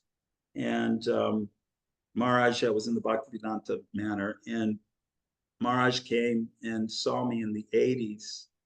And I just mentioned, we weren't like close friends at that time, but at that time, I said, Maharaj, remember I saw you? And so, oh, yeah. And he, you know, I said, well, what are you doing now? And he said, oh, I'm going to translate Srila Prabhupada's books into Bengali. Well, that was Prabhupada's instruction anyways, or he had been translating, but that's what he was doing at the time. And I didn't know that Prabhupada had given that instruction. And then I said, well, which book are you translating? And he said, all of them. And I thought, oh, all of them? Well, in order to translate a book, stop and think about this. You have to not just, I mean, that means you have to read the book, right? So just reading all of Prabhupada's books is quite an endeavor. But now you have to read, of course, the Devanagari, and then you have to translate the English into Bengali, each word into Bengali. Then you have to do the translation, then you have to do the full purport, right? So he's meditating not just what is in the book, but translating so that it's perfectly, perfectly the same mood, the same information that Prabhupada had given, right? So I said, well, it took Prabhupada 11 years to write those books. And I said, well, that's going to take the rest of your life. He goes, oh, no, I'll have it done about 5 years, 5 or 6 years, or whatever it was. And he did. He did that. And then he went on to, everyone knows he did the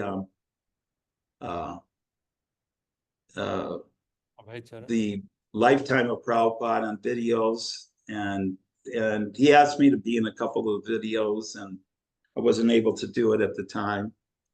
Also, he wanted me to play a demon, and I thought, too many people already think I'm a demon, Maharaj. I didn't want to play the part. But at any rate, and then to be honest, I had some problems in my life. I was feeling, and I don't have to go into all that, but then he came. Krishna sent him at that point in my life. And like when I first saw Srila Prabhupada, all my anxiety went away. When I was a brahmachari, I was a Sankirtan leader, and I was having trouble with the temple president, and I was so distressed. And Prabhupada was in Detroit. I was a Detroit devotee, and Prabhupada, they said, we need a volunteer to take care of Prabhupada's things. But you will miss Prabhupada. We had a thing, Prabhupada was there for like 3-4 days. And every day we had this, Prabhupada come back from the morning walk and we'd have this greeting of the deities that was unbelievable. And then Prabhupada would have a class and he said, but you're going to miss that whole thing. And no one would volunteer.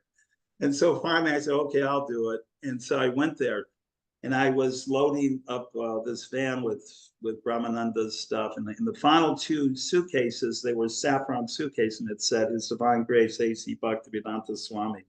So I put my head on them and I carried them down. And just as I was closing up the van, this limousine pulled up, driven by Ambarish Das, and Prabhupada got out of the car. So I went, Jai Srila Prabhupada, right? And I offered my obeisances on the sidewalk. And I thought, I'm going to say it real slow so that Prabhupada could walk by and, you know, I won't be a whole thing. So I'm going, Nama Om Vishnu, but really slow. And then when I got up, Prabhupada was standing there. And he had stopped. And I looked at Srila Prabhupada, I was shocked. And Prabhupada looked at me and all he said was, Jai. And all the hairs on my body stood on end.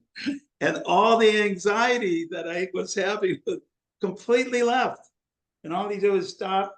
And he waited till I got up. I was trying to let him go into his apartment, but he waited there till I finished and he went, Jai. And all my anxiety left. So that happened twice. It happened that time, and then it happened when I reconnected with Bhakti Charu in the 90s. He came into North Carolina, was there at that time. And from that time on, he called me every week, or I called him every week. And I traveled with him pretty extensively. We did preaching together. And the last time I was with him, we were traveling in West Bengal to these different Pandal programs. And they would sometimes have 30 to 35,000 people show up. And it was just quite amazing. And I would give like an introductory speech. And then he would give the main lecture, of course. And then he would lead a kirtan, and all 35,000 people would get on their feet, jumping up and down. Hare Krishna, Krishna Krishna, Hare Hare, Hare Rama, Rama Rama. And I was just swooning. I was like, what is this? It was like being in the Chaitanya Charitamrita. It was unbelievable. It was just incredible. So, and then I would tell Maharaj after how ecstatic, and he would laugh. But I thought before I go any further, I wanted to show you a few things of what Maharaj gave me in my home. I have a simple home in California, but everything is somehow or other connected to Bhakti Truswami. So would you mind if I showed you a few things? Yeah, Prabhuji, it'll be Okay, I'll do it quick. The first thing I have is, this is my, if you can see, this is my temple room. And you see my altar? Haribo. That was made by Bhakti Charu Swami's brahmacharis Haribo. in Ujjain. They built this. Abhi Charanadas in particular. And then if you come close, you'll see the Supreme Personality of Godhead. Prabhuji, we cannot hear you clearly, no. Okay, can you see the deities? Yes, beautiful deities. Yeah. That's Nitai Gaur Nataraj. Those are my deities. And my wife is Bhakti True Swami's disciple. And 22 years ago, she got initiated in Sridham Mayapur. And on Ras Purnima, name is Rasheshri Devi Dashti. And she, on that very same day, we got Nitai Gaur Nataraj from Sri Damai. So because I wouldn't have been there, except she was getting initiated, I wouldn't have Nitai Gaur Nataraj. But because Bhakti True Swami, you see how it's connected? And then here, this is Jagannath, Baladev, and Subhadra. You can see that? Yes, Prabhuji.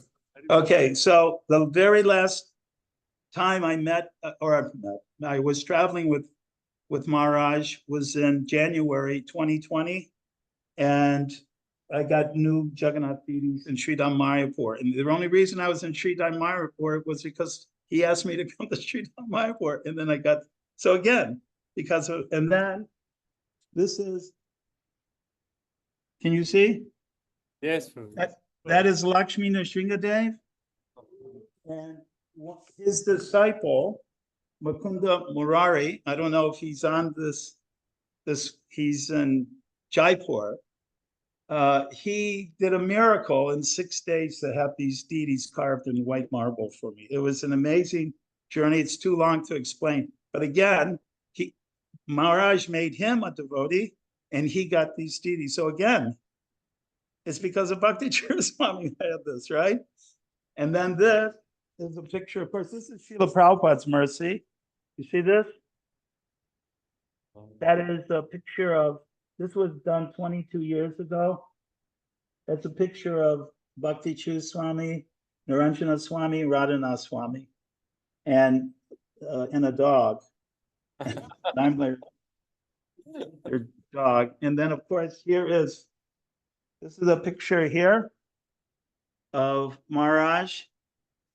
He's doing a fire yajna, and he did that at my house here, right here. He was doing a fire yajna. My son got initiated from Maharaj. Prabhuji, we cannot see that photo. Could you bring the No. camera a little down? I don't know, where am I? Oh, I see. There we go. Okay, so Maharaj, that's my son, my oldest son, Krishna Arjun. And then my youngest son, can you see Maharaj's feet? Haribol, yes. Okay, those were made by my youngest son, Keshava Das. So he's not initiated. He was going to take initiation from Guru Maharaj that following the year before, or the next year, but we know what happened. So, oh, and also, come here. This is, I have 3 sons and I have daughters. Hare Krishna, say Hare Krishna. This is Narayani, that is my granddaughter. And she is also a follower of Bhakti Charu Swami. Haribol. So everything I have to say that Maharaj helped me to have this. He gave all of this. Of course, Prabhupada gave me him. You see, and the whole thing expands. And recently I was in, let's see, what time do I go out? How much longer do I have? How much more time? 5 minutes, Prabhuji. Okay, so I went to Ujjain, and which is like, I know the land is like the Western manifestation of Ujjain. It would have been if he had stayed, and maybe we can still make it like that. But I went to Ujjain in February, March, where they just opened a new Pushpa Samadhi there. And I just wanted to extend I don't know if this is going over to Ujjain or not, but I had a list of devotees I just wanted to say Haribol to. First, Bhakti Prem Swami, then Krishna Kishore Das, of course, my son Krishna Arjun Das and his wife Draupadi Maharani, Abhay Charan Das, Sripati Das, Srivas Das, Baladev Vijabhushana. These are all his disciples that are really close friends of mine. Babai and Radha Raman, Aranya Bhagavan Das, Archana Dasi there in Supra Dasi, Hare Krishna Mataji, and Chandrasekhar, and of course Arunaksha Das, who's the head pujari. These are not my friends. These are my family. And of course, all of you are my family. So Jagadananda Pandit, if he's out there somewhere, he's my doctor and one of my best friends, and Radhapad and Panahati, also great Mahatma. I offer my base, and anyone I miss, please forgive me, but I just want to say that I went there to help them, and they ended up helping me 10,000 times more. I went there to be a shelter for them, and they were a shelter for me. So I have just one little page I'm going to read, and I'll end with this. And it's just a little thought that I was thinking of Bhakti Chu Maharaj. Dear Bhakti Chu Maharaj, and my dear family of the International Society for Krishna Consciousness, please accept my humble obeisances. All glories to Srila Prabhupada, all glories to Bhakti Charu Swami. Today we are gathered to honor the memory of Bhakti Charu Swami, our revered spiritual master who touched the lives of so many. It is both a privilege and a deep responsibility to stand before you and share my reflections on a devotee who was not just a teacher and guide, but also my cherished best friend. Bhakti Charu Swami's journey was remarkable. He had 7,000 initiated disciples, a testament to his profound influence in the magnetic pull of his teachings. Together, we traveled on occasion, visiting festivals and programs, often speaking to gatherings up to 35,000 people.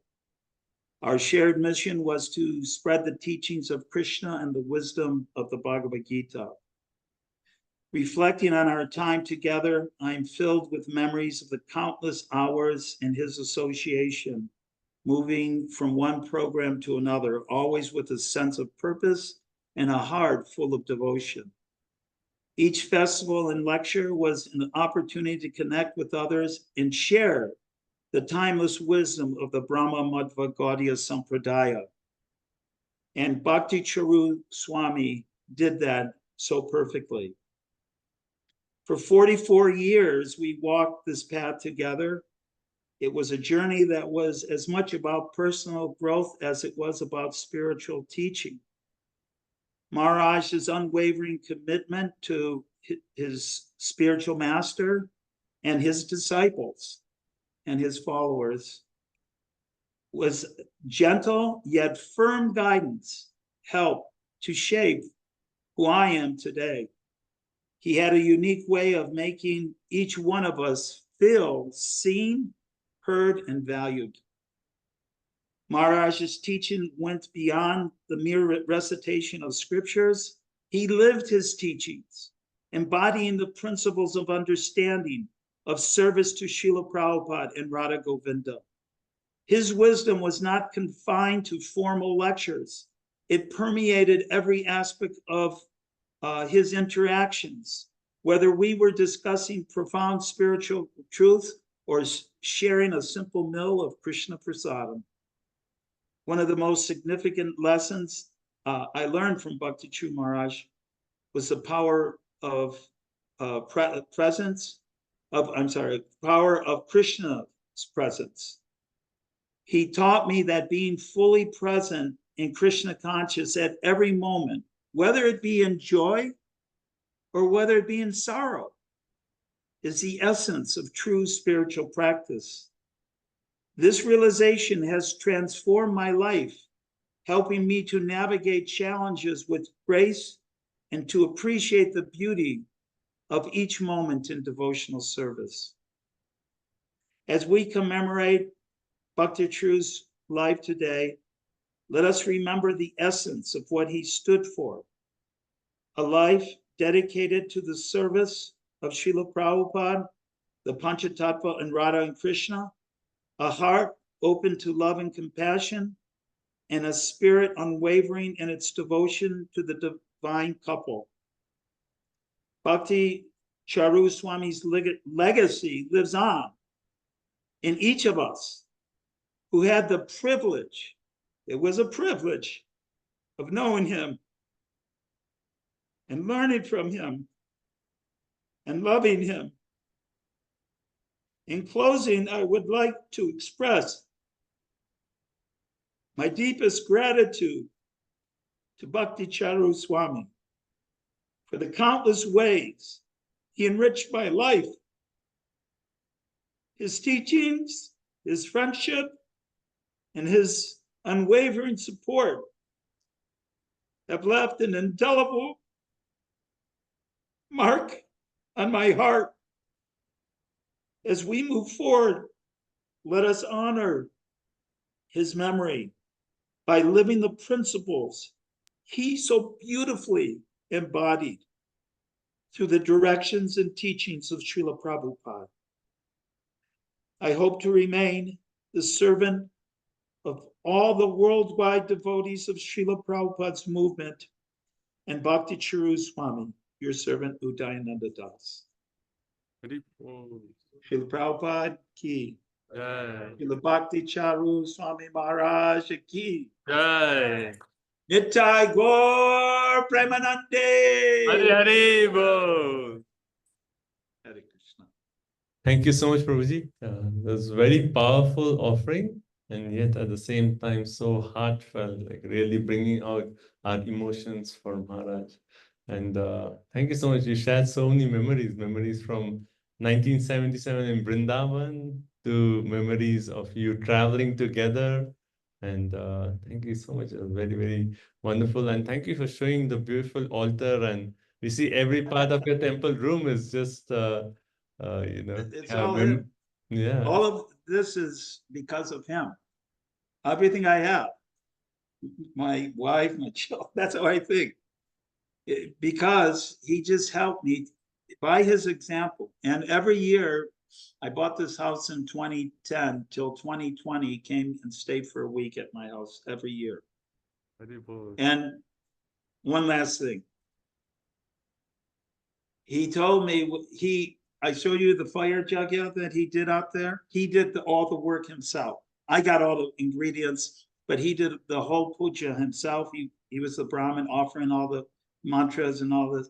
And then when he gave his lecture, he said, this is the only time I've ever initiated one person.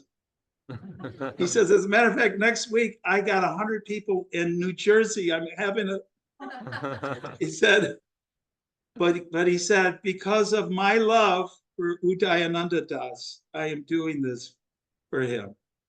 Haribo. So how can I can't reciprocate that. How can I reciprocate? I have done nothing for him. And he did all this for me. And I'm just one speck. And there's 7,000 at least. Of course, there's many, hundreds of thousands of people love Bhakti Charu Swami. The special souls that took initiation very intelligently from him, who, by the way, he's not a great devotee, he's a pure devotee. I say that openly and defiantly against anyone in this movie. He's a pure devotee, and he is in Goloka Vrindavan with Srila Prabhupada. Hare Krishna. His Grace Udayananda Prabhu ki. Hare Krishna. Prabhuji, I think the mood in which you brought the offering is so inspiring to each one of us. And how you started the offering by making the point that actually each one of you is such a special gem of Srila Prabhupada. And having all of you are special gems. This is our family. We're we're all one family. We're the international society. And Prabhupada said, we'll go after we make this planet Krishna conscious, we'll go all over the universe. Of course, I want to go back to Goloka Vrindavan. But at least now we are family. We have to be strong like that. Who is that Maharaj there? We have His Holiness Bhakti Vrat Prabhupada Damodar Maharaj here. Oh, Haribol Maharaj. Haribol Maharaj's name Maharaj. before used to be Prabhupada Das. Oh, Prabhupada Das from Canada? Well, that's another Prabhupada Das. I'm from New York. Oh, okay, From New Maharaj. You're Prabhupada Das. Were you a cook in New York? No, I met Srila Prabhupada at 26 Second Avenue at the very beginning of the movement. That's why. Oh, okay. So should I sit down? Yeah. Yes, please. Also, probably we have With your permission, I'm gonna say. yes, we have His Grace Jananivas Prabhu is here, and Janani Vas is there? yes, Where is Janani Vas? please go Am I ahead. supposed Yes, please. He's Jan- You want to- I don't believe that's next. to have a mic? it's anyway, he shouldn't have to get up, but that's okay. Just tell him the dust of his feet is my foodstuffs. The dust of his feet are my foodstuff. Very well. Thank you so much, It's Prabhuji. rare. He's a pure. Maharaj told me that Janani Vas and Pankajangri are pure devotees of Krishna. So he's pure, and he's a pure devotee, so he must know. He also said Radha Swami was too. I'm probably. So Prabhuji, Janani Vas, all of you are so blessed to have that gemstone. He's a touchstone. Touch, if he allows, get the dust of his feet. Janani Vas Prabhu ki. Jai. His Grace Udayananda Prabhu ki jai. Prabhuji, you have so much nectar. We would love to see you again tomorrow for another session. Yeah, I am. I'm going to be at, let's see, what is it?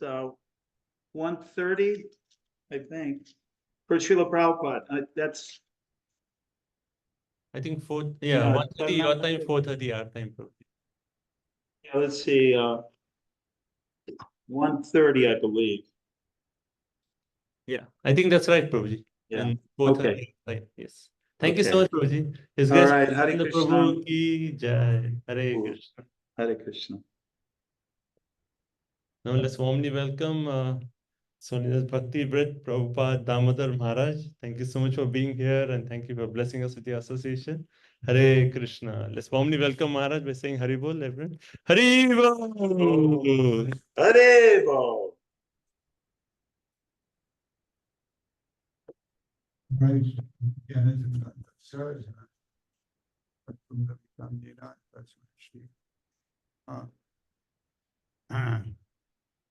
So this will be a lot shorter than the other presentations, not because I'm so concise or anything like that, but because I can only share what I have to share, which is much more limited, more or less circumstantial encounters with His Holiness Bhakti Swami. But I still cherish those memories, and I can share that with you. Basically, to keep it simple, I just mentioned that there are 4 maybe brief moments of association, and they go through many years.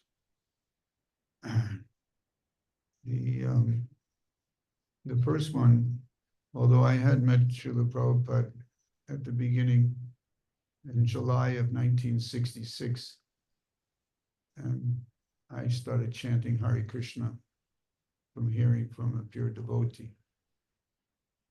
I had heard the mantra from famous poet Allen Ginsberg. He was chanting in his own funny style, but it didn't make me chant. You know, it's just entertainment to see Allen Ginsberg, you know, trying to play the harmonium and chanting in a funny way. But, you know, he gets credit for chanting the Hare Krishna Maha Mantra, and he helped Srila Prabhupada. But I don't have time to describe.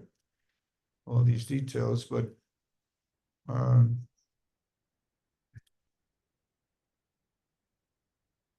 the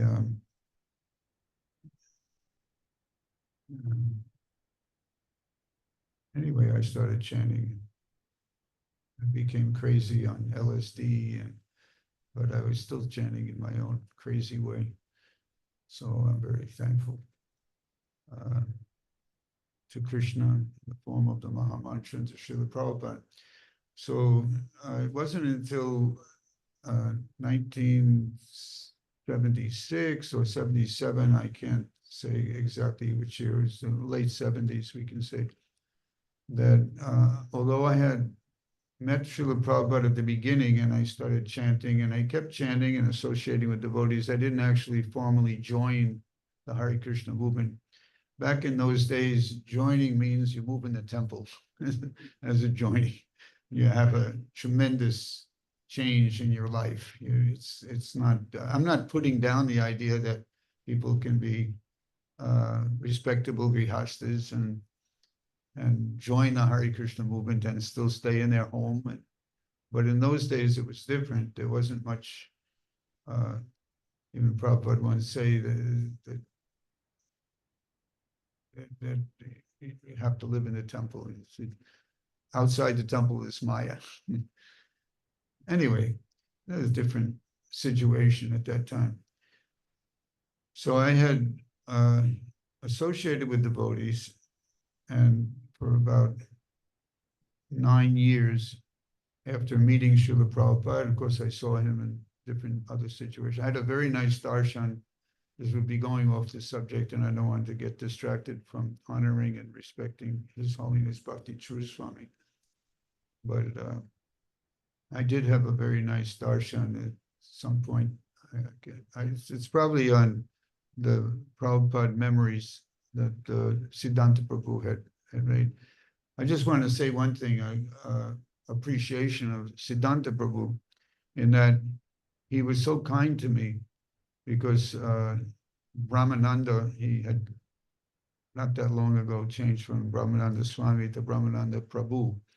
So Brahmananda Prabhu, he called Siddhanta and he said, he recommended that he do a recording, a video of my memories of Srila Prabhupada. So the next morning I went there and we did the video, and then later on he said, I can't use it. He gave me some reasons why he couldn't use it. But Siddhanta Prabhu was so kind that he gave me another chance, and he gave me a little more supervision. And then that actually became part of the series. I think it's number 53 or 54 volume of all those memories. So in 1977, we were up in the top floor in the temple in Boston. It's the same location where it is now, 72 Commonwealth Avenue. Has anyone here been to that temple? You've been there? Yeah. A few of you have been there. Yeah, that's where I finally joined. I moved from New York to Boston. So Bhakti True, I'm not sure, it would be just about the time when he was taking sannyas. I don't know if he was still brahmachari or if he was sannyas. So Bhakti True, whatever his title was, he came up, and I can't really repeat too many details what he said, partially because my memory is not that great, but also because it was especially for the brahmacharis. It was for those men, young men who were all up in the top floor. So he gave us a very frank and detailed, and you might say almost clinical description of basically the theme was about celibacy.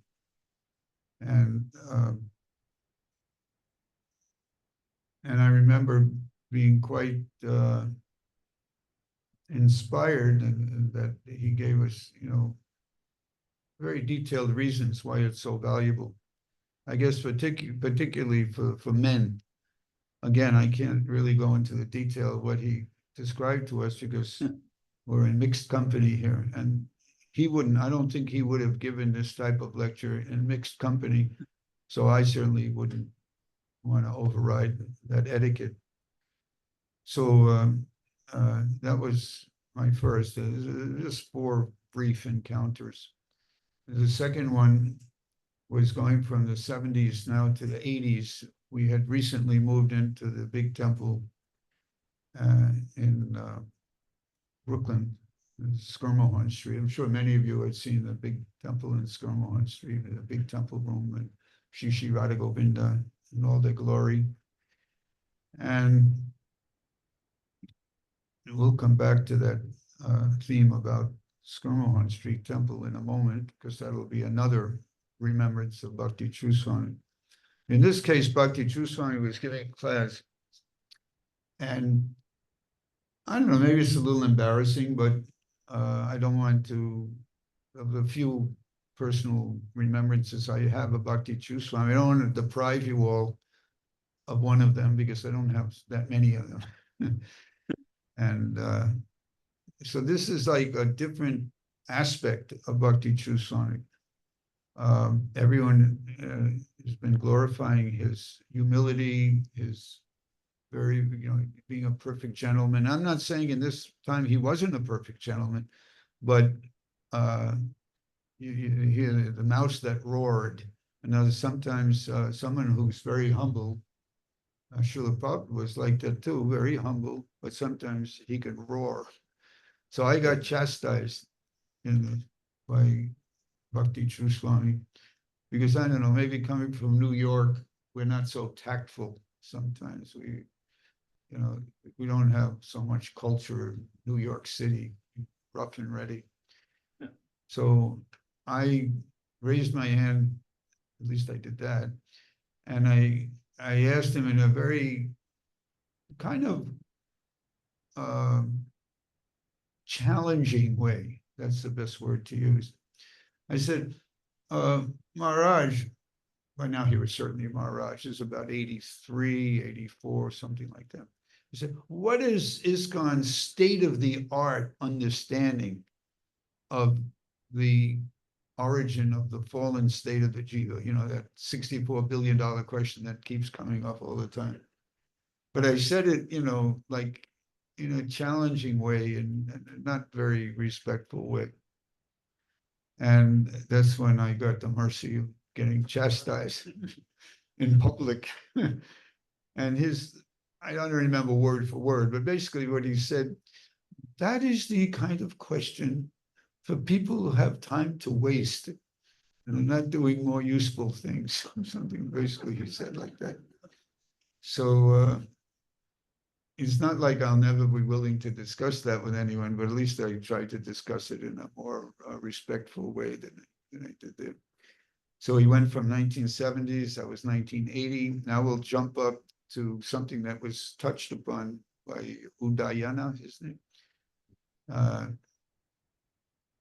This was, again, relating to the 305 Skirmahorn Street. As many of you know, we lost so many amazing buildings, the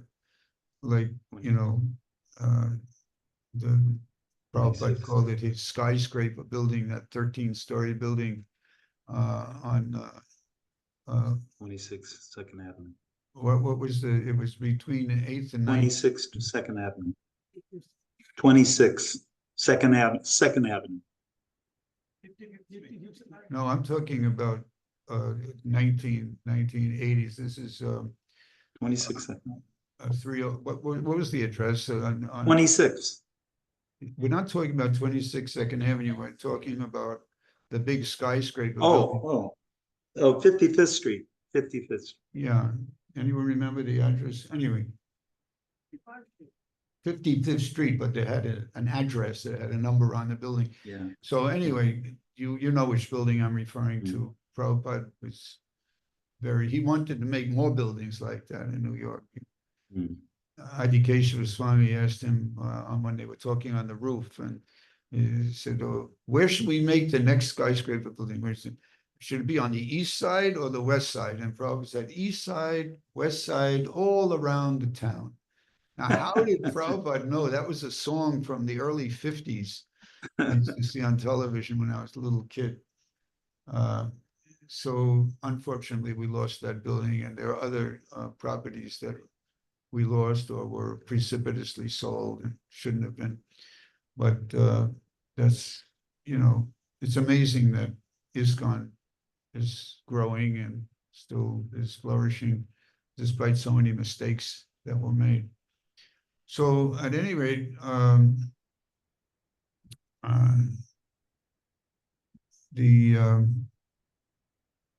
the next memory has to do with that building because there was a threat that it was going to be sold. And it was worth something around $85 million. And a particular personality became very excited about selling it, and he wanted to build a new temple in Queens, maybe expecting to attract a lot of Indian congregation. So that's a long story. But I even told Sridhar Swami, my godbrother, do I still have another 10 minutes or so, 5 minutes? 5 minutes, yeah. Anyway, I won't go into all this detail. I just, Bhakti True Swami was just about to become the chairman of the GBC, and he mentioned that publicly. We had a very important meeting, big meeting. It was like a town hall meeting type meeting at the Brooklyn Public Library in Grand Army Plaza in Brooklyn, New York. It's a very big library, and we rented a good-sized auditorium. And Bhakti True Swami was part of a 3-man committee to stop the sale of that 305 Skarmohoy Street, because although the building was not gorgeous, and even to this day, they're repairing now, but it still needs more repair. But the neighborhood went from rags to riches. It's an amazing transformation. When we first got that building, it was like a slum. Right. But it magically transformed and became a real hub for and so many high-rise buildings that just keep popping up there in that neighborhood. So we didn't want that building to be sold. And Bhakti True Swami was addressing the issue at this meeting that we had at the Grand Army Plaza Library. And he became it's another aspect of him that maybe some of you are not familiar with, but he became very bold and very fiery when he heard about offenses that were being committed in the temple, and he said, not only as a member of this committee, but as the upcoming chairman of the GBC, I will stop these offenses. He said that in a very determined way. And after that, I said, well, Bhakti True Swami better do it, because he publicly stated that he's going to, and he wasn't just making he wasn't bluffing, let's put it like that. He actually came to the temple, he challenged those that were making offenses, and it's all history. And I was very impressed that although his default mode is the way most of you people were describing here, I missed the earlier remembrances of Maharaj, but as always, his default mode was to be a perfect gentleman, to be very humble. But sometimes, and Prabhupada showed that too, sometimes even a perfect gentleman has to roar, has to yell, has to become very Kshatriya-like. So, Vaishnav, a true Vaishnav, can rise to the occasion and not be stuck in only one role. Although we all admire and are so pleased by Maharaj's very sweet and humble mood. But when necessary, he could roar like a lion as well. So that's it. Thank you for giving me the opportunity. His Holiness Bhakti True Swami Ki Jai. Jai, Jagat Guru Srila Prabhupada Ki Jai. Jai, Jai. Krishna.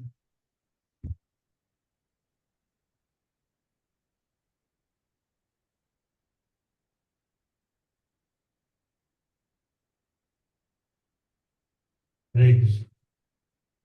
Thank you so much, Maharaj, for sharing those 4 precious moments. And it's nice, you brought the other side of the Maharaj's mood of like the mood of chastisement and the mood where he's like a fearless lion.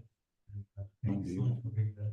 And Maharaj, that was 350 West Henry Street. No, that was That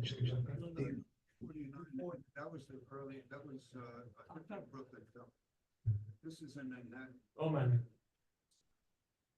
I lived there for a year. When you get old, you remember. Thank you so much, Maharaj, for your sharing of this. Hare Krishna. So we are going to invite Mother Vegavati, please come. And just after Mother speaks, then we are going to invite His Grace Jananivas Prabhu. We are all eagerly waiting to hear from you.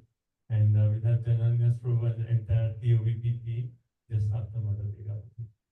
So please, everyone, be here. And if you know people who are outside, you can also invite them to join this final evening. Thank you. Hare Krishna.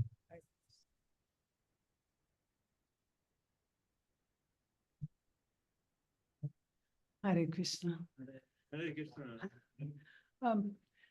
I feel like a mouse coming at the end of all these wonderful lions, tigers, elephants, wonderful devotees. I had very peripheral exchanges with Maharaj, but I was thinking, well, if I did get a chance to speak, one thing I remembered was because I lived for so long at Gitanagari, he came once that I remember with Tamal Krishna Maharaj, and Satsvarup Maharaj was also there. And it must have been Ratha Yatra. And this would have been early 80s. So Maharaj gave class. And he spoke so many pastimes of Lord Jagannath, many of which we had never heard before. Everybody knows them now. But we were just spellbound. And actually, during the class, I later learned Tamal Krishna Maharaj had been down at the cabin with Satsvarup Maharaj and missed hearing it, but he heard about it. And Tamal Krishna Maharaj, then wherever they went next, he said, you have to give that class again. So he gave the class again, telling all the details that later became Tamal Krishna Maharaj's play, Jagannath Priyanatakam.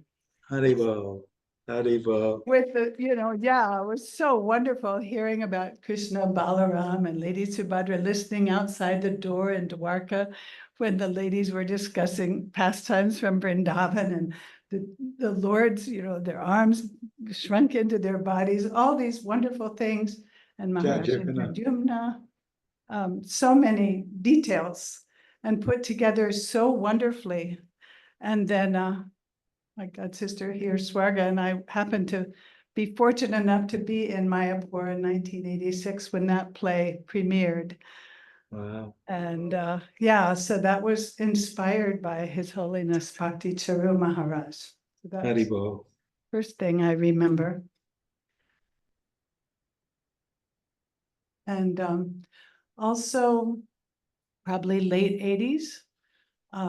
The first time that VIHE gave classes in Vrindavan, they were only for the men. And we were in Vrindavan, it was Kartik, and we felt disappointed. But His Holiness Bhakti Charu Maharaj took compassion on us, and he taught a Bhagavatam study class that was open to everyone. And he asked us all to memorize the first 3 verses of the Bhagavatam. I got the first one, but I still know it by His grace. And actually, like every day, going to the morning program, then we would do Vrindavan Parikrama, and then in the afternoon go to his class. It was completely satisfying. It was as much as I could do anyway. So I was just so grateful to him for his compassion. And of course, after that, the BIHE courses were open to both genders. And so I have first from Prabhupada, but I took second from Satsvarup Maharaj. So anyway, I was in Mayapur one time and did some typing. Mayapur or Vrindavan, or maybe both. I did some typing for Maharaj. I remember one time I went to hand him what I had typed, and I had my beads in my hand. And so I handed him the typing with my left hand. He was actually engaged in a conversation with someone. And he stopped and he looked at me and he said, "Never hand anybody anything with your left hand." Mm.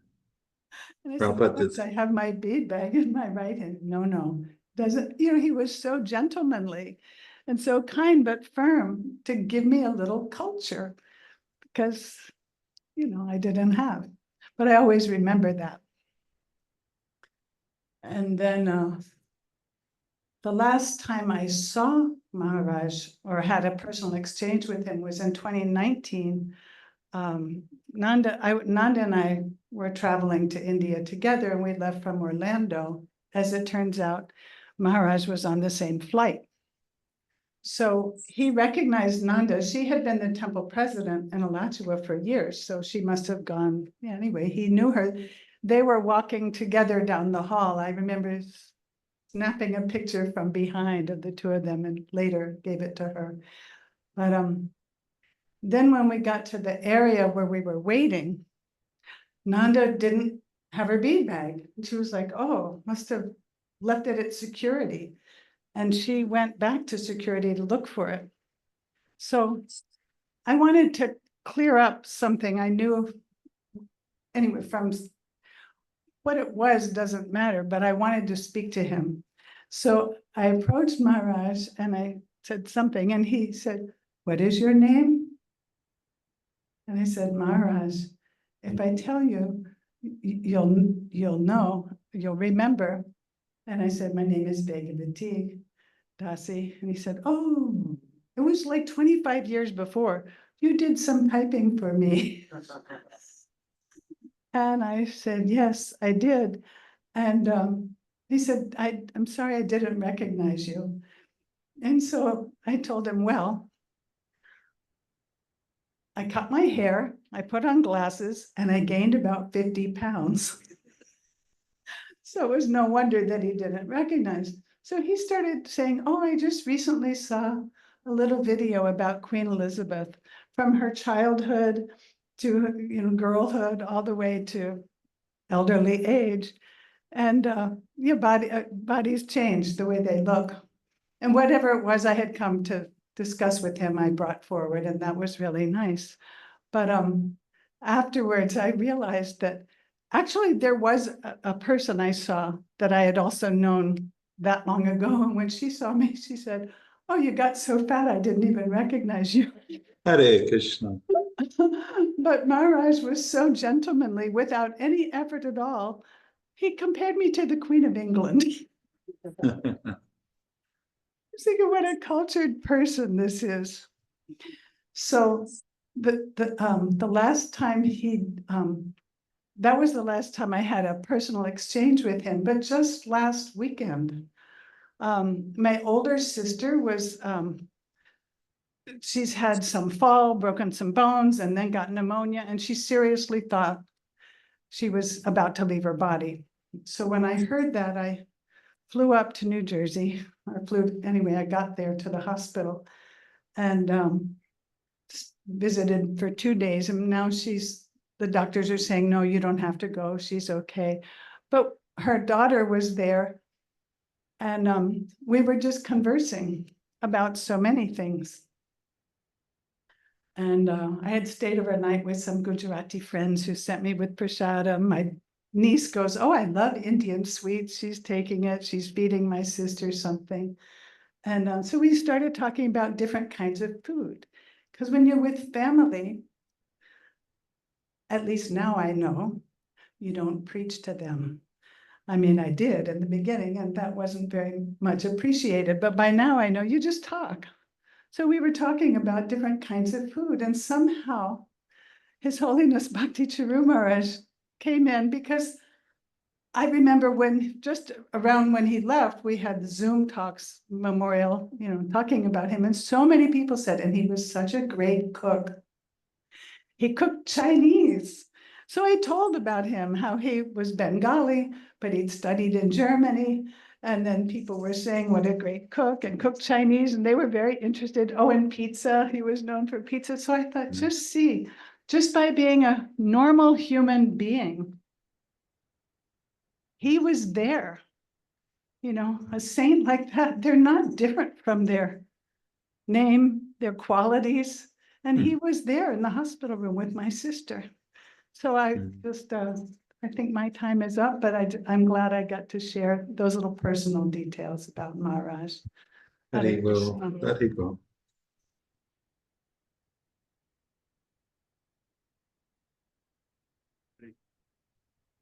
Hare Krishna. Thank you so much, Mother.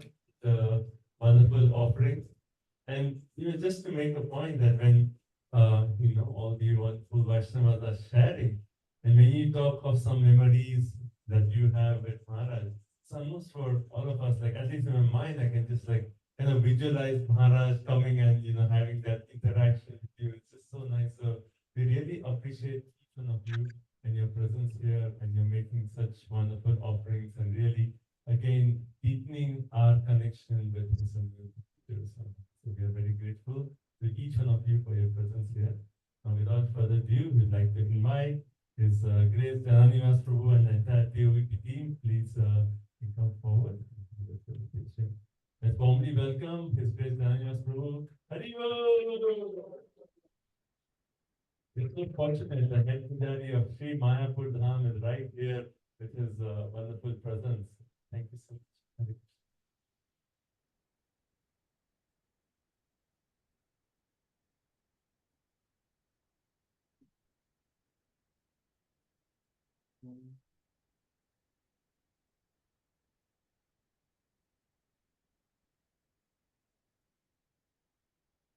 Hare Hare Krishna.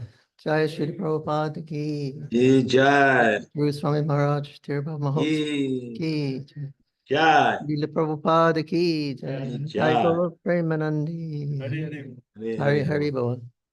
So thank you very much for inviting us on this occasion, celebrating the Tirobhava Srila Om Vishnu Paraparamahansa Parivrajakachaja Ashtotara Sarasvisiman Istivanga Srila Bhakti Charu Swami Maharaj ki. Ye Jai. I first met Bhakti Charu Swami when he came to Mayapur, and I asked him what he was doing. He said he just went to the Himalayas. He was out there somewhere in the Himalayas, and I was actually looking for a guru, and I had seen many gurus, and I wasn't very much impressed. But then I got a book of it. I think he said The Nectar of Devotion, and the picture of the Prabhupada in the front of that book. He said, when I saw that picture, I said, this is my guru. I found my guru just by seeing the picture. And he used to, he liked to distribute the mangoes in mango season. Sometimes we would get lots of mangoes, so all the devotees could get mango. And so he liked it. I was doing that service with him to get mangoes. And sometimes we go to the Ganga together, get water for Radha Madhava. And when he first met Srila Prabhupada, I think Bhavananda Prabhu,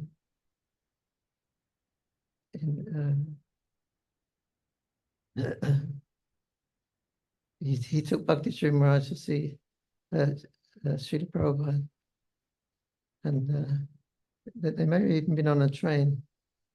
But Prabhupada called Bhakti Churu and said, come sit down. And Bhakti Churu said, well, I don't like to sit down. And you're better that I sit on the floor. And he said, Prabhupada said, no, sit up here on the chair next to him, or opposite him, on the same height. So he called Bhakti Churu, and he wanted him to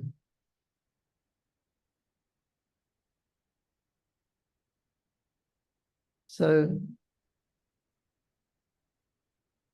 then Bhakti Churu Maharaj, he told Bhakti Churu, Srila Prabhupada told Bhakti Churu Maharaj that he said, you can,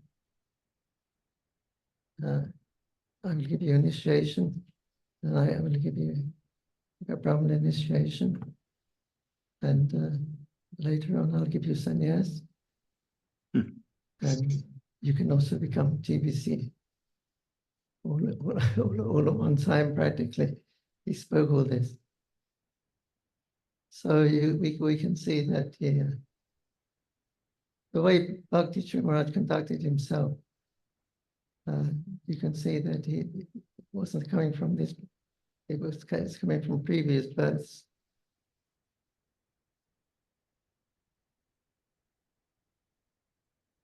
The way he just flowed through. And some devotees were complaining that Srila Prabhupada, sannyasis, was complaining that, not complaining, but that Srila Prabhupada, don't you think that Bhakti Churu Maharaj is a little bit new to take sannyas?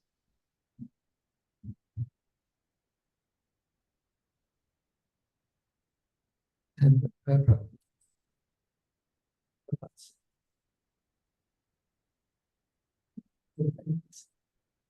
usually for sannyasis, they go through these stages very slowly.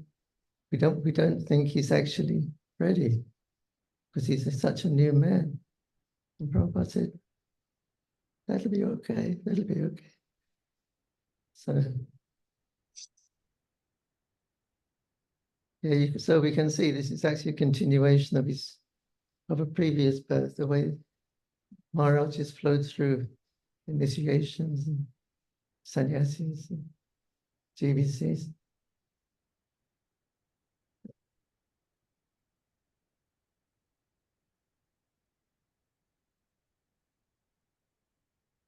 And during Srila Prabhupada's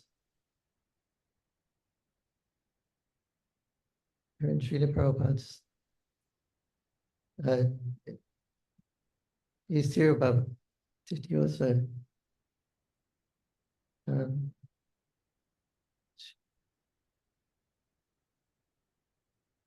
Srila Prabhupada's Shesh and the devotees were in Vrindavan chanting. You've seen the videos about Srila Prabhupada was about to leave. Thank you.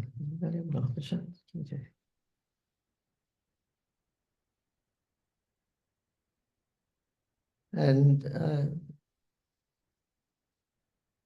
Bhakti Churu Maharaj and Bhavananda and Tamal Krishna Maharaj, they were intimately serving Srila Prabhupada in his last time. So then there was one Kaviraj came and he said to Bhakti Churu Maharaj, speaking in Bengali, he knew Bengali, Prabhupada was speaking. And the Kaviraj said that I think Srila Prabhupada will be leaving today, the Amrititi and Amrit Yoga.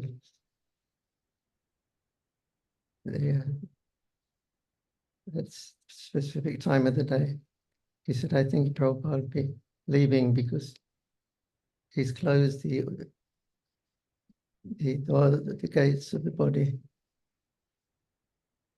And so it means it seems like he's going to wind up his pastime because he's closing up the doors, gates, the sense. So he told he told Bhakti True Maharaj that he thinks Prabhupada's going to leave today. And probably during specific time, auspicious time. And so no one else could understand because they didn't speak Bengali, but Bhakti True Maharaj, he was talking with Kaviraj.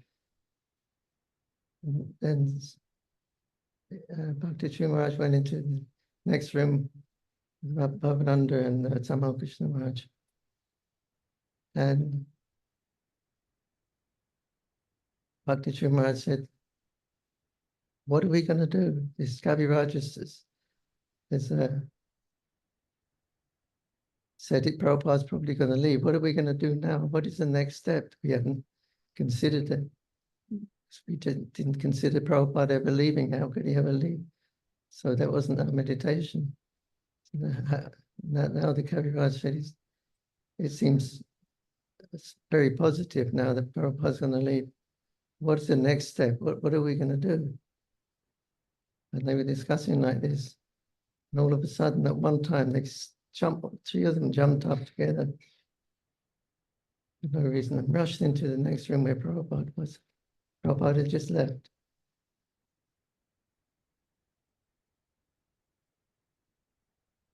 And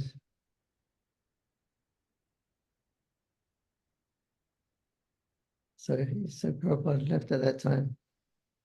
A few weeks later, one Mataji named Vishalakshmi from America. Maybe.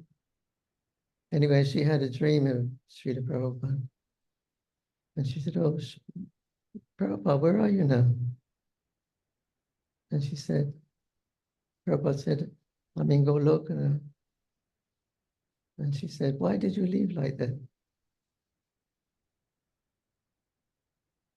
And Prabhupada said, because Tamal Krishna Maharaj, Bhavananda Maharaj, and Bhakti True Maharaj, they are gentlemen.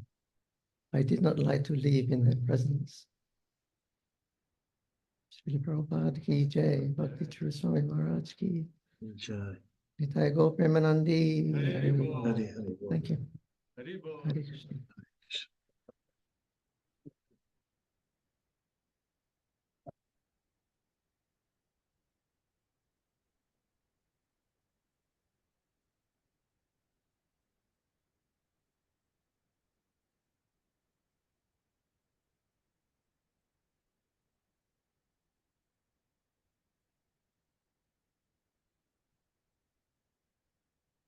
What is the deity's name? Shri Shri Gauranita Aiki. Jai.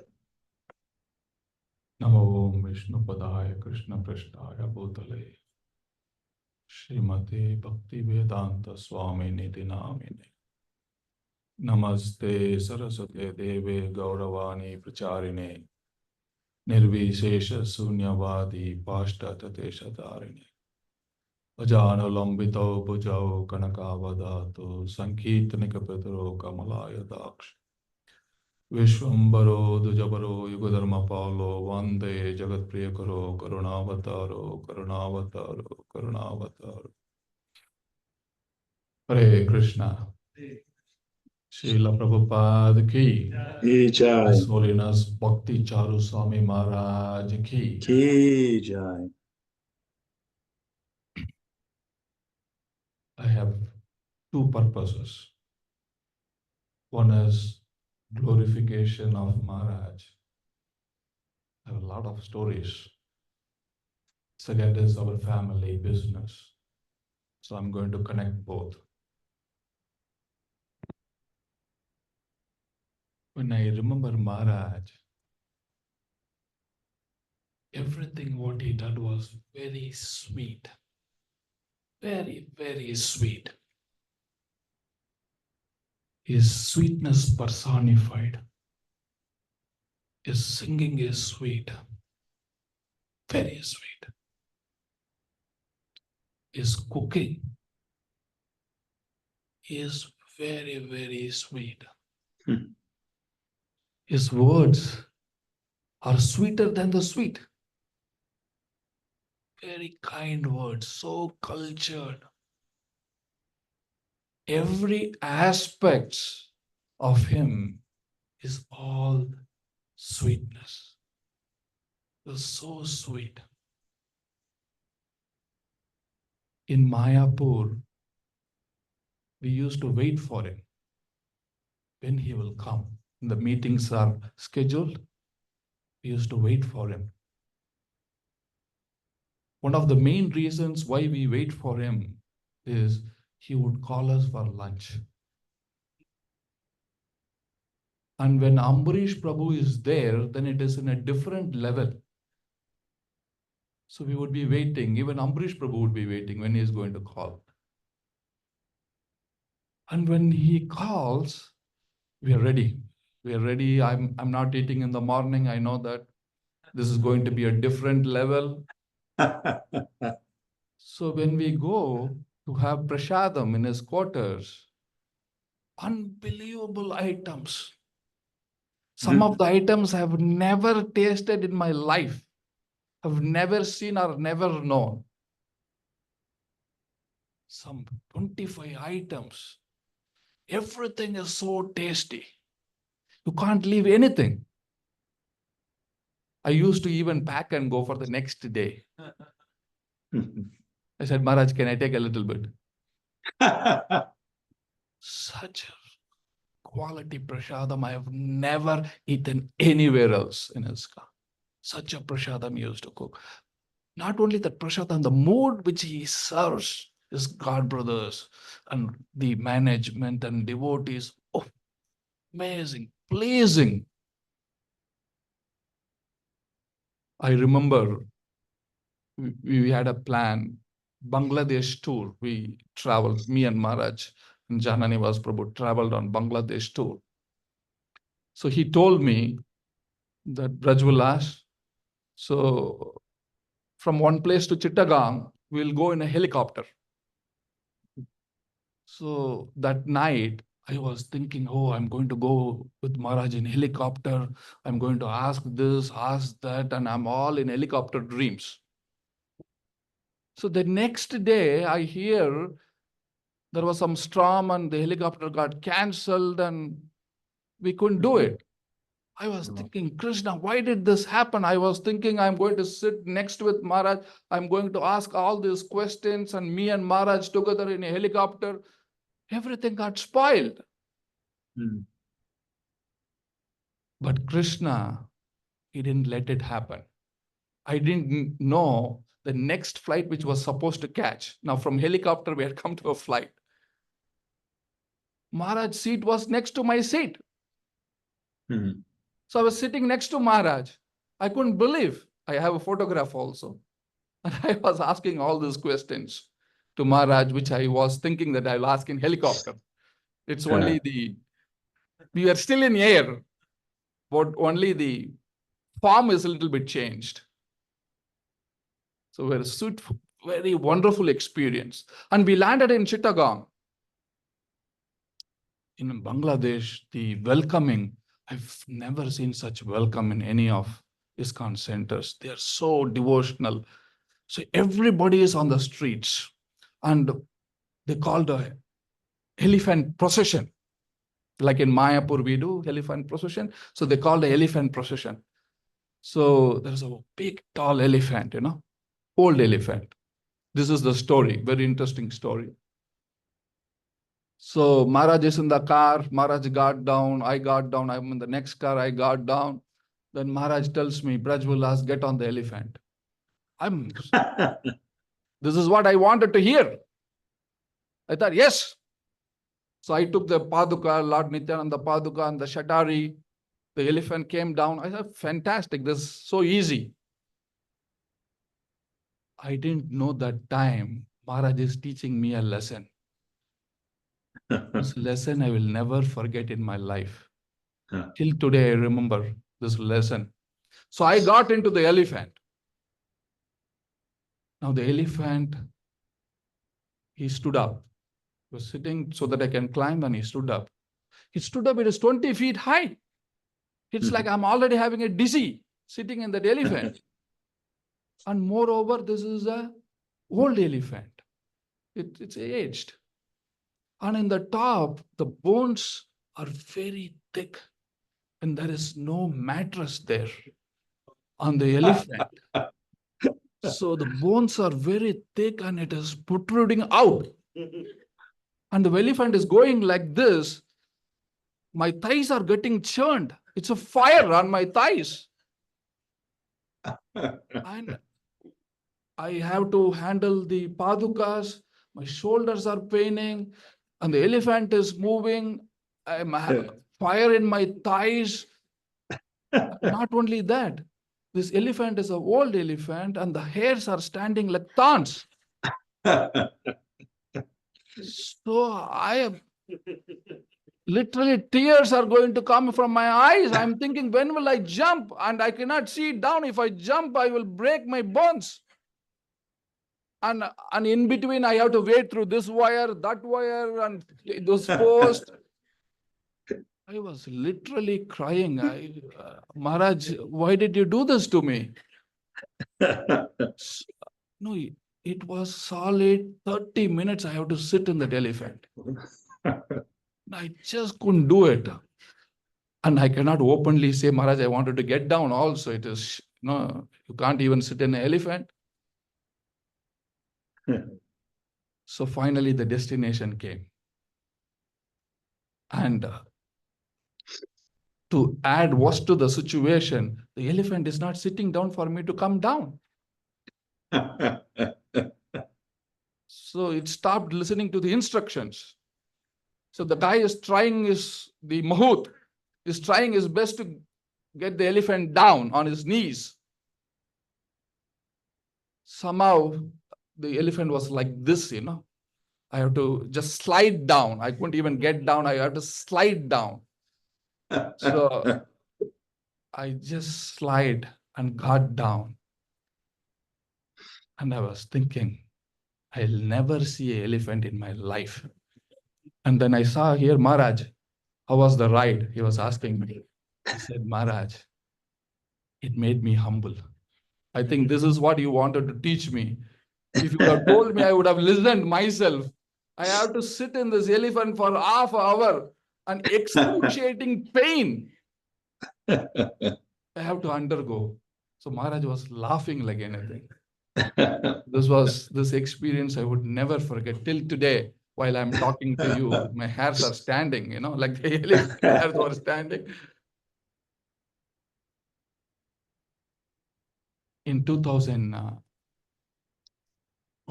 after the COVID came, but before the COVID, I told Maharaj, see, we have to finish the temple in 2022.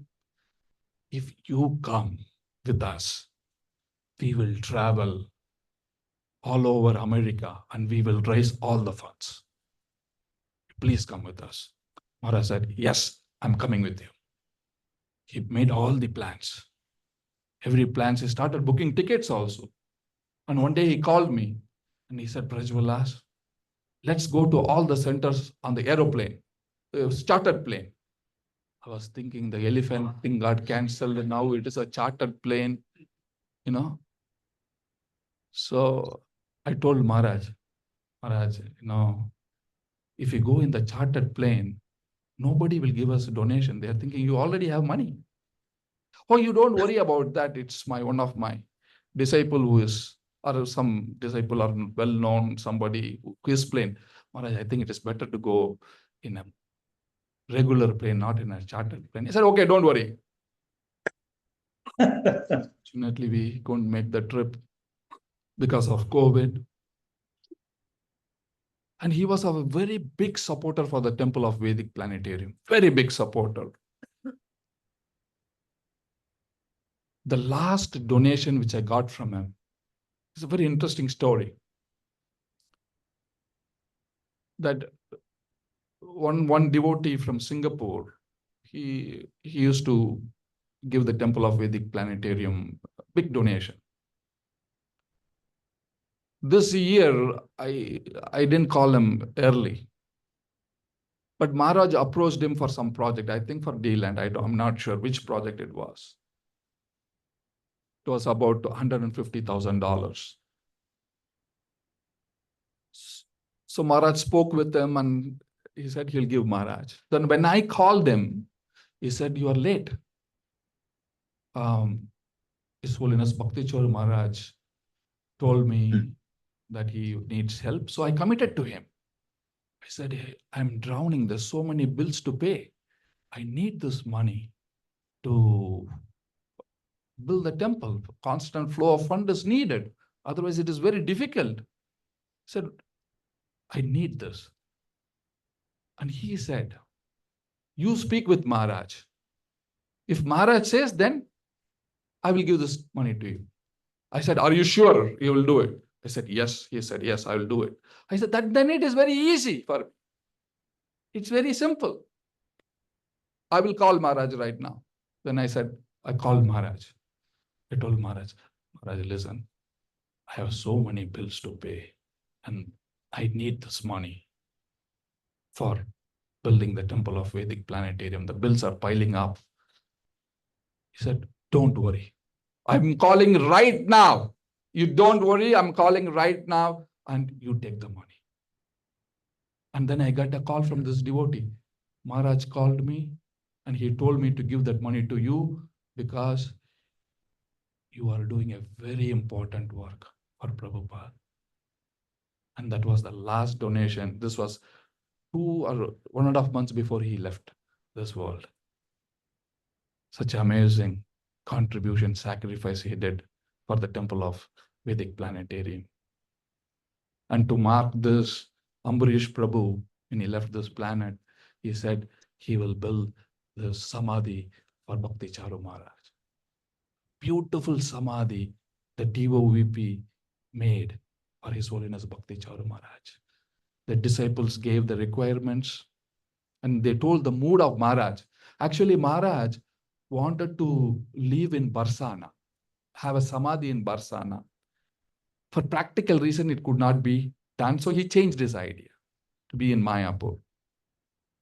So when we were discussing, Prema Manjari Mataji was there, one of the disciples who was giving the requirements, and other devotees. Krishna Arjun Prabhu was also there. So now the Samadhi has to be built, but it has to reflect the mood of Maharaj. So Maharaj left on July 4th, which is the appearance of Sanatan Goswami, right? Disappearance. The Disappearance. disappearance of Sanatan Goswami? Yeah, Okay. disappearance. So where they do Govardhan Parikrama, in Vrindavan. So that was one thing. And Maharaj wanted his Samadhi in Barsana that time. So that was another theme which we wanted to bring in this Samadhi. How many of you seen his Samadhi in Mayapur? Did you notice what I'm going to tell? Vrindavan and Barsana, did you notice? You didn't. So to reflect the parikrama of Govardhan, where anybody who circumambulate his Samadhi, we brought in all Govardhan elements. The Airava, the elephants are there, the fauna, flora, everything was there in the Samadhi. That was one theme. If you go and watch carefully, the fauna and flora of Govardhan Hill is represented in the Samadhi. The Kadamba trees, the parrots, the peacocks, everything is there. The Airavat Kund, everything is represented in that Samadhi.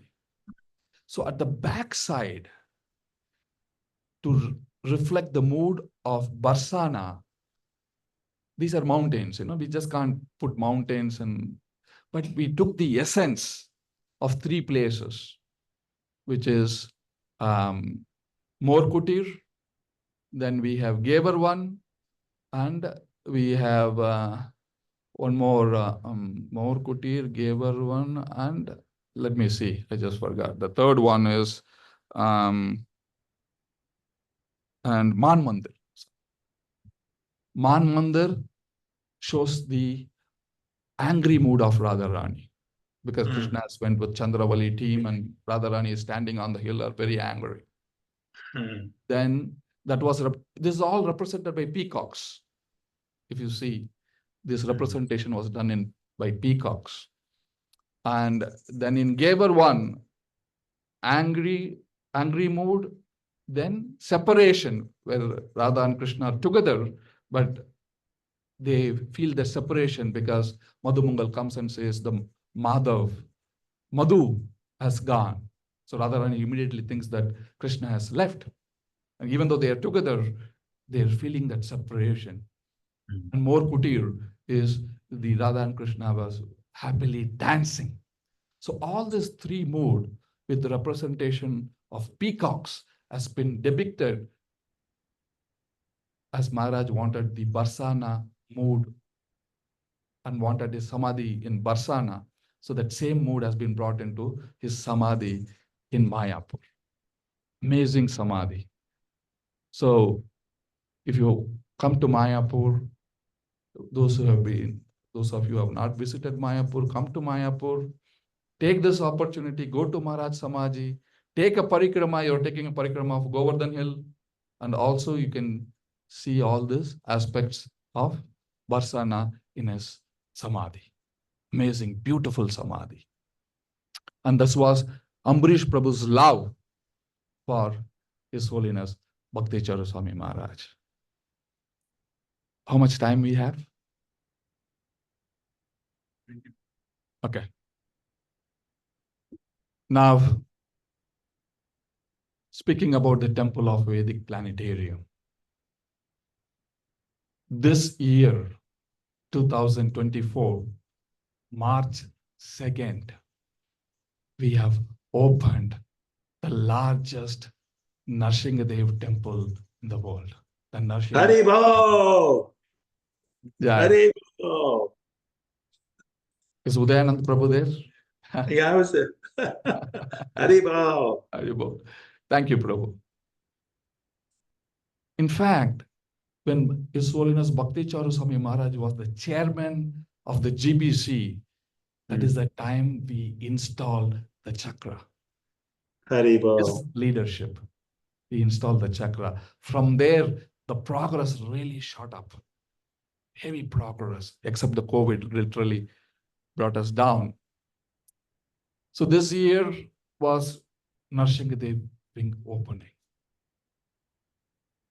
But we could complete only 80% of Narsinghadev wing. Still we opened. Remaining 20% is still going on now. By this October, we wanted to open again so that everything is completed. The temple is completed. But the deities are not moving. The deities are only moving in the year 2026, later half of 2026. We still have a $30 million to raise in the next 3 to 4 years. So that is why Jananivas Prabhu in this advanced age is traveling with us, is traveling for now almost 10 years with us, so that this temple can be completed and it can be offered for the pleasure of His Divine Grace, A.C. Bhaktivedanta Swami Srila Prabhupada, and also for the pleasure of His Holiness Bhakti Charaswami Maharaj, who very much loved this temple, wanted to see it happen. So there are several opportunities how everybody can participate. Everybody can participate. Sunanda Prabhu, can you distribute the pamphlets to everybody? And we are not leaving any place. Every town, every village, every congregation, every festival, every yatra. So we are traveling. And you will get this. Many of you have already donated. It's not new. We have been seeing each other for many, many years. But if you have already donated and completed your pledge, take a new pledge today to please Guru Maharaj. And if you have taken a pledge and not completed, this is the time to complete your pledge and take another pledge.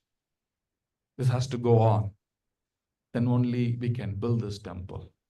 And the amazing thing, this temple is only built by the hands of each and every devotee. This is devotees building this temple. Next year, we are opening the largest Srila Prabhupada museum in the Temple of Vedic Planetarium. All Prabhupada paraphernalia. We have started collecting. Many Prabhupada disciples are coming forward and giving this artifacts or Prabhupada paraphernalia, what he used to Sridham Mayapur. And Ambrish Prabhu said, we will do a fantastic museum honoring Srila Prabhupada, which will be there for the next 10,000 years. Amazing museum. Next year, we are going to open. Every year, there will be something which is happening in the Temple of Vedic Planetarium till we move in the deities. So all of you might have got this pledge card. If you see in this packet, you have this flag. You have this two flags. One is a ISKCON flag, another one is a Temple of Vedic Planetarium flag. Let us take this out first. And let us swing this flag so that we can announce to the whole world that Param Vijayate Sri Krishna Sankirtanam. Jai. Victory, all victory to the Sankirtan mission, which will be spread from this temple to every town and village. Are you waving the flag? Let's wave this flag. Prabhu, this flag is for you. You are not having this flag. He is one of our great supporters from Seattle. So then you have in this, Mayapur is my place of worship. This is Srila Prabhupada place of worship. This book talks about Mayapur and the 9 islands. This is from Navadip Dham Mahatmaya. This book you have, you can read it later.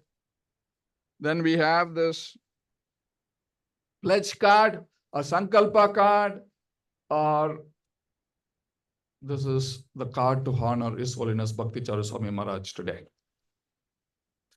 So there are several opportunities. We have medallions, we have awards, we have trophies, which you can participate.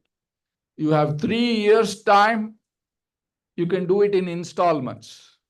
Like we buy a house and pay in installments. We buy a car and pay in installments. Similarly, you can donate, you can pledge for building the Temple of Vedic Planetarium and pay in installments. It's very, very easy.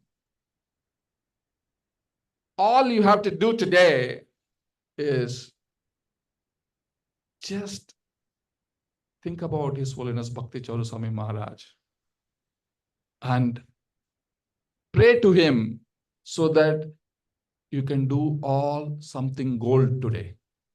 You have gold medallion, golden award, and golden trophy. So the gold medallion is $5,000. The golden award is $50,000. And the golden trophy is $1 million. Now, as I said, you have 3 years' time. You can give in installments. It is made very easy.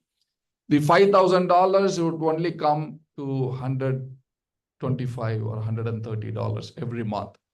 $130 we spend in a gas. or we go to Walmart or Whole Food store where we pay the whole paycheck. I'm not asking the whole paycheck. I'm only asking $130, $50 a month to build the largest Vedic temple for the pleasure of Srila Prabhupada. So like that, you have time. What I wanted you to do is, we had given you this magical pen. It's full magic. This pen works in a different philosophy. The more the love you have, the more the ink will flow and it will automatically go to the right place. And this pen has been trained. It will only tick gold. It will not tick anything else. So you please take this pen and let us show our gratitude to His Holiness Bhakti Charu Swami Maharaj by pledging today. I'm just asking to pledge. I'm not asking any money. Today is zero down payment. Tomorrow we can have the payment. But today is a zero down payment. Tomorrow you can start the installment. Let us fill in this pledge card and you give it to me. I'm going to read all those devotees who are taking a pledge on this very, very auspicious day. I have already 2 pledge cards which we have, which we are going to read and honor them. So please write. When you're writing, please don't see left side or right side. See Maharaj and fill the pledge form. So you will know really what to do to show gratitude. Gratitude is not only in words, gratitude is in action. So today we are going to see that action. So let us begin. Let us, can you give those cards which I have to announce? So please fill in the pledge form. We have gold medallion, $5,000. We have awards starting from $15,000 to $50,000. Let's honor His Holiness Bhakti Charu Swami Maharaj and Jananivas Prabhu is traveling everywhere. This is? Yeah, these are today's pledges. So, as I said, we have our friend Shyam Mukunda Prabhu and his good wife, Sujata Radhika Devidasi Mataji from Seattle. They are doing, we have 15 Parampara Murtis in the TOVP altar, starting from Prabhupada to 6 Goswamis. And they are doing Gopal Bhatta Goswami deity for $51,000. Please give them a big hands. Haribol. So I call Shyam Mukund Prabhu and Sujata Radhika Mataji to come here. Jananivas Prabhu will give a medallion. He is my very good friend, a Tamil speaking friend, and very, very dedicated to His Holiness Bhakti Charu Swami Maharaj from Seattle. We're very, very grateful to you. In fact, he only called us here to do this program here, so that to give an opportunity to all of you. So let us deeply with gratitude say Hari Bol, Hari Bol, Haribol. Hari Bol. Haribol. Prabhu. Jananivas Prabhu.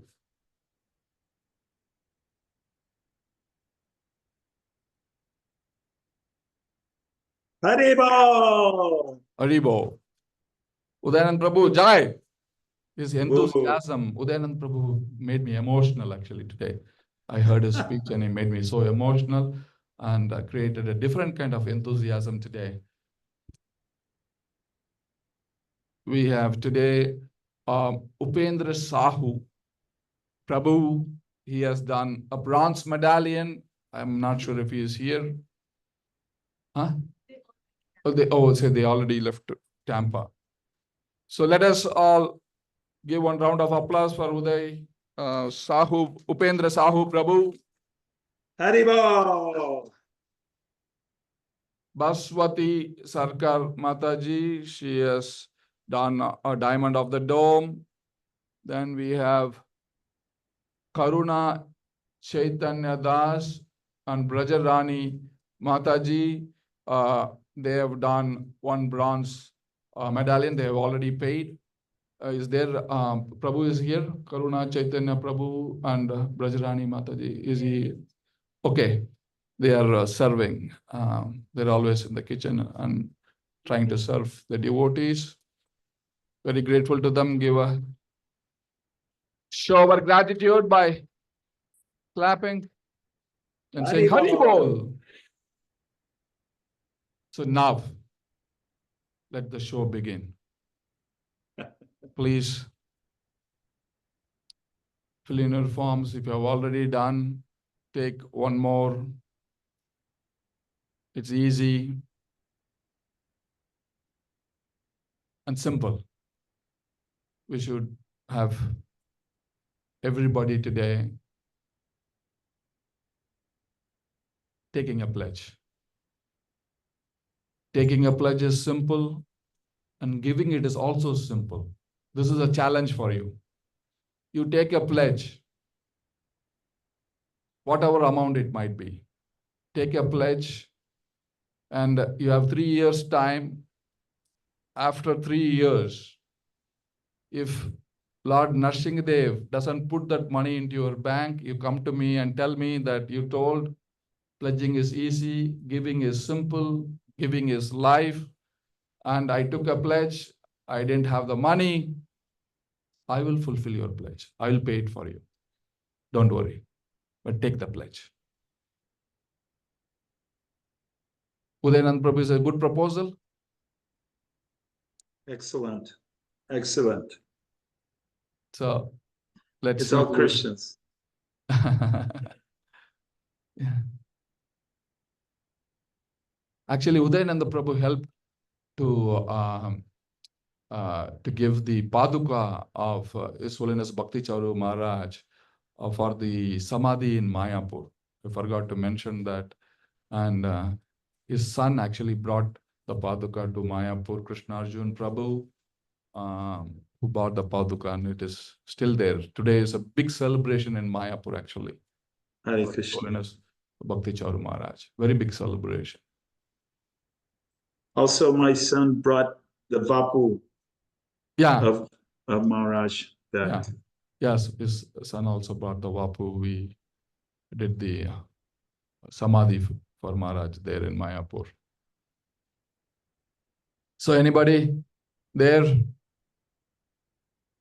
You don't have to think. It's very easy. It is about Lord Narsingadev. We every day pray to Lord Narsingadev in the morning, in the evening, in the afternoon.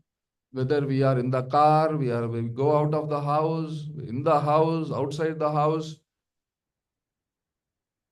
Now it's the time to reciprocate. Yayatamam Prapachante. As you surrender, he'll reciprocate. Yeah. What Udayananda Prabhu is saying is that this is an insurance plan for you. Narsingadev insurance. You take It's- this insurance, your destination is safe. So please fill the forms. I know that you want to surprise all of us at the end. I'm waiting for that surprise. I know devotees' heart. They cannot live without giving. They may take some time, but they cannot live without giving. Giving is their life. That is what His Holiness Bhakti Charu Swami Maharaj taught us. And he always gave.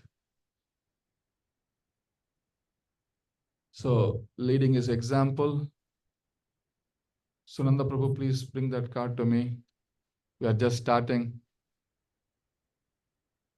I have to call Aditya Narayan Prabhu also because I was sitting with him in the lunch, and he has taken a pledge for $11,000 in 2015. We went to his home. In fact, Maharaj gave first and second initiation together to him on the same day. I was there in his initiation in Orlando. He took a pledge of $11,000. He completed. But till today, every month, he gives $150 every month. And he said, till the TVOP is complete, I would not stop my donation.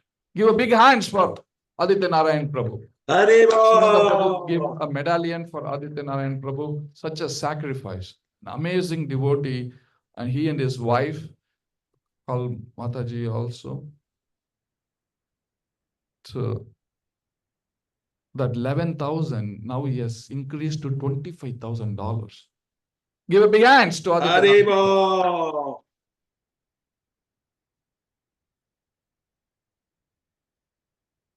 Thank you so very much. He is keeping all of us Haribo. alive.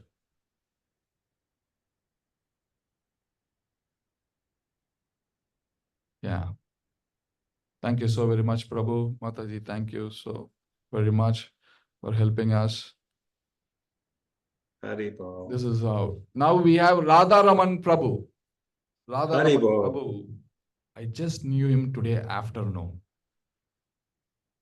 And so I couldn't eat anything, so he cooked with one devotee some quinoa upma for me. And that's when I knew him. He was so sweet. And we were discussing, he was bringing fruits and he was appreciating, amazing devotee. But now after seeing his pledge card, I'm realizing how great he is. I couldn't realize when he was bringing that much. But now, Radharaman Prabhu is doing for the pleasure of His Holiness Bhakti Charu Swami Maharaj $25,000. Haribo. This is real greatness. This is only to show, but we will take it back and we'll send it to him. Ship this to his address, Prabhupada Award. Radharaman Prabhu, please come forward and hold Prabhupada. This is better than any Oscar award. This is the best award in this universe. Srila Prabhupada Award. Hare Krishna. Haribo. Jai Prabhupada. First of all, I didn't cook the quinoa. I just having Mataji was cooking. Yeah, Prabhu said, I didn't cook the quinoa. But doesn't He's matter. honest too. Yeah. Haribo. Haribo. Haribo. Jai Prabhuji. Whether you cook the quinoa or not, but by your donation, you cooked my heart. My Jai heart has Radha become Raman now. Prabhuji. Hare Krishna Prabhu. So Yeah. good to see Thank you. you. Thank you so very much. Hare Krishna.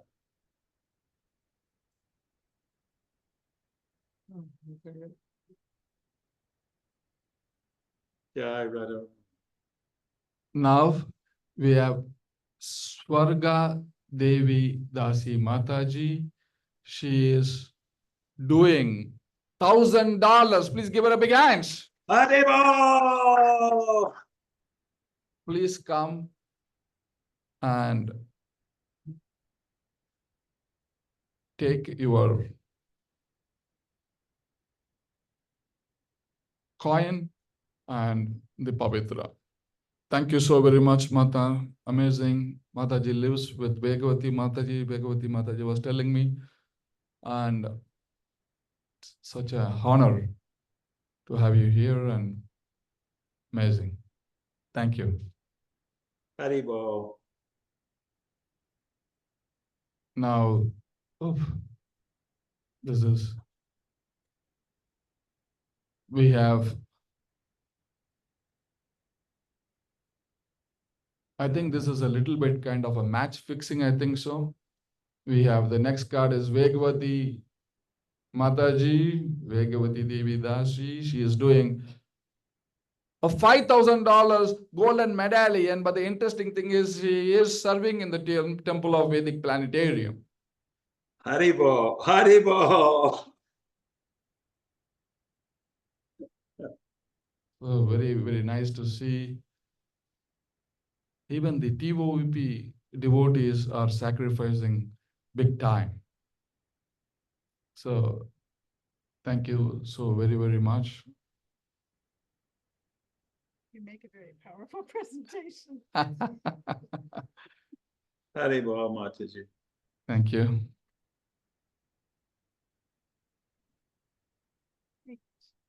Hi. Hare Krishna. She is the one who used to ship all the medallions to everybody, the awards and everything. Now she herself is getting a Haribo. medallion. So anybody, it's not anybody. Everybody, don't miss this opportunity. My friend here is thinking, I'm in saffron. You're asking me. Only saffron devotees can give more.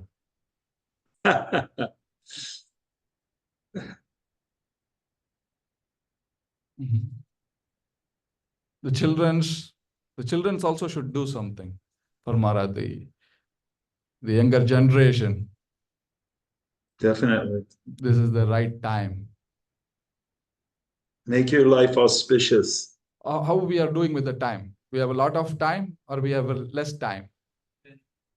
10 minutes. It's Aditya Prabhu's standard thing. 10 minutes. Thank you. This is a saving grace. 10 minutes according to Lord Brahma. Yeah. Just 10 minutes, we are going to build the largest Vedic temple in the world. 10 minutes. Haribo. Krishna took a night to build Dwaraka. We are having only 10 minutes. 10 minutes. So let's make it happen. 10 minutes. I'm going to do a countdown since he said 10. Let's do a countdown. Oh, people on the Zoom. I forgot people on the Zoom. Devotees on the Zoom. There are many, many devotees. You have to tell your pledge. That's all. We will write it for you. You don't even have to write. And we know what to write exactly. You have to tell your name. Because as I said, our pen only goes to gold. It doesn't know anything else.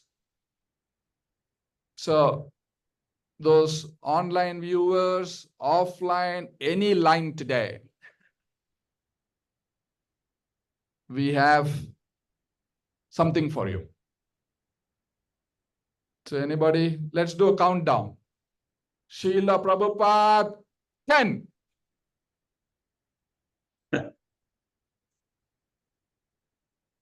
Anybody? Everybody should do. Don't wait for the last minute to give a surprise.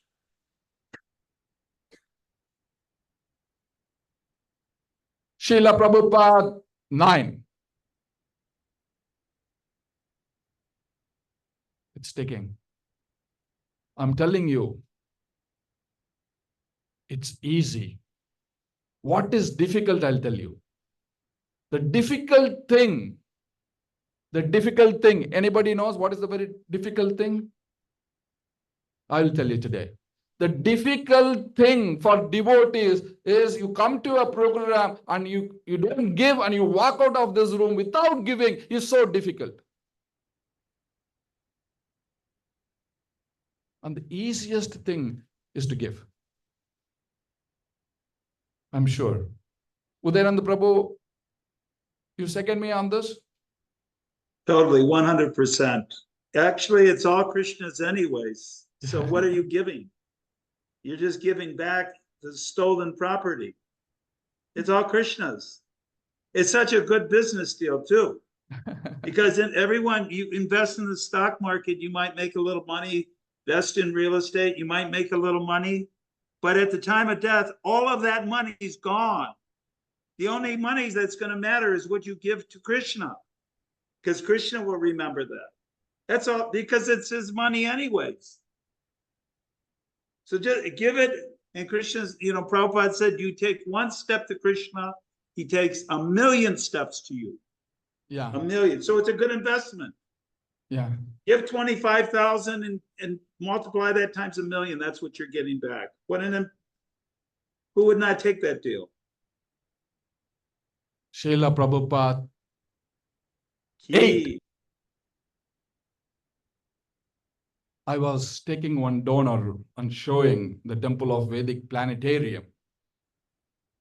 And he was amazed. Oh, beautiful, beautiful. I said, amazing, amazing. I said, money talks. And he said, money talks to me also. Then I said, what does money talks to you? What did it say to you? And he said, money talks to me and says to me that I don't want to live with you. I said, exactly. You give it to me. Money talks for the temple. Srila Prabhupada 7.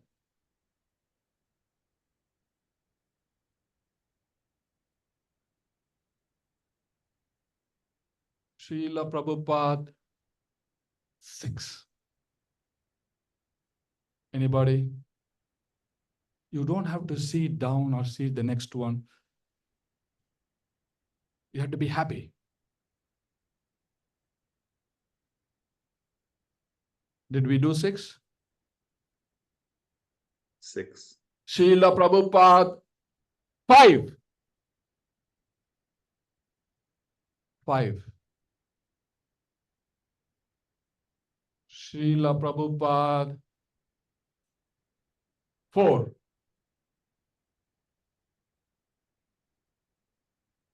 Anybody?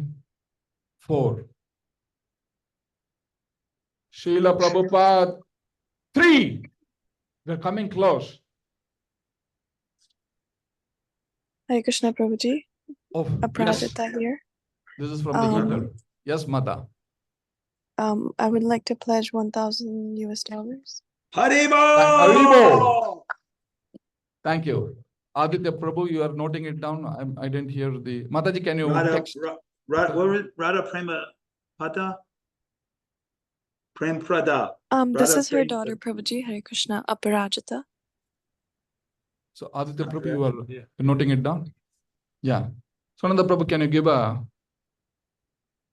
Thank you. Hare Krishna.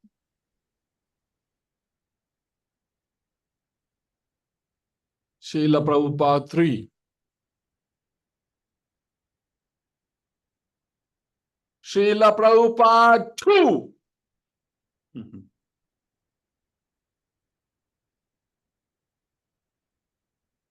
Anybody? No? Srila Prabhupada 1.9. This is numbers. I can go even in minus.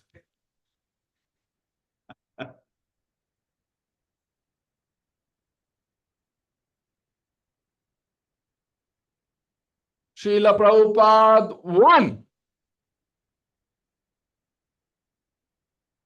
1 going once.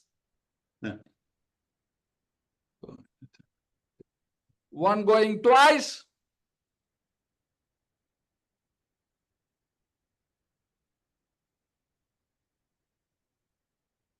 1 going thrice.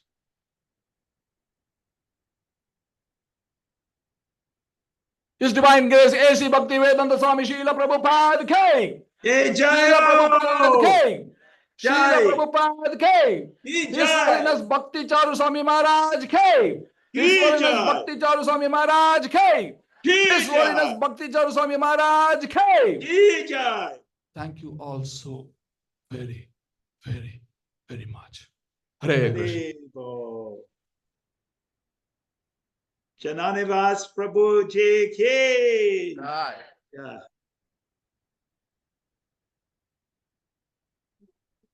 Oh. one last one. What is that?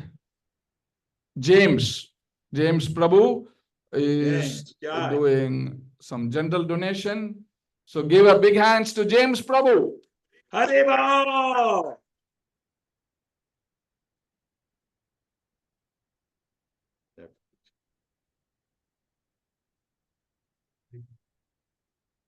So let's thank Vatsilas Prabhu for your presentation.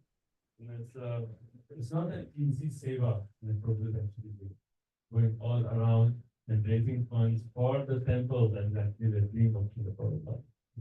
How there are statements that say like you build this temple and Bhaktivinoda Thakur will personally come and take you back.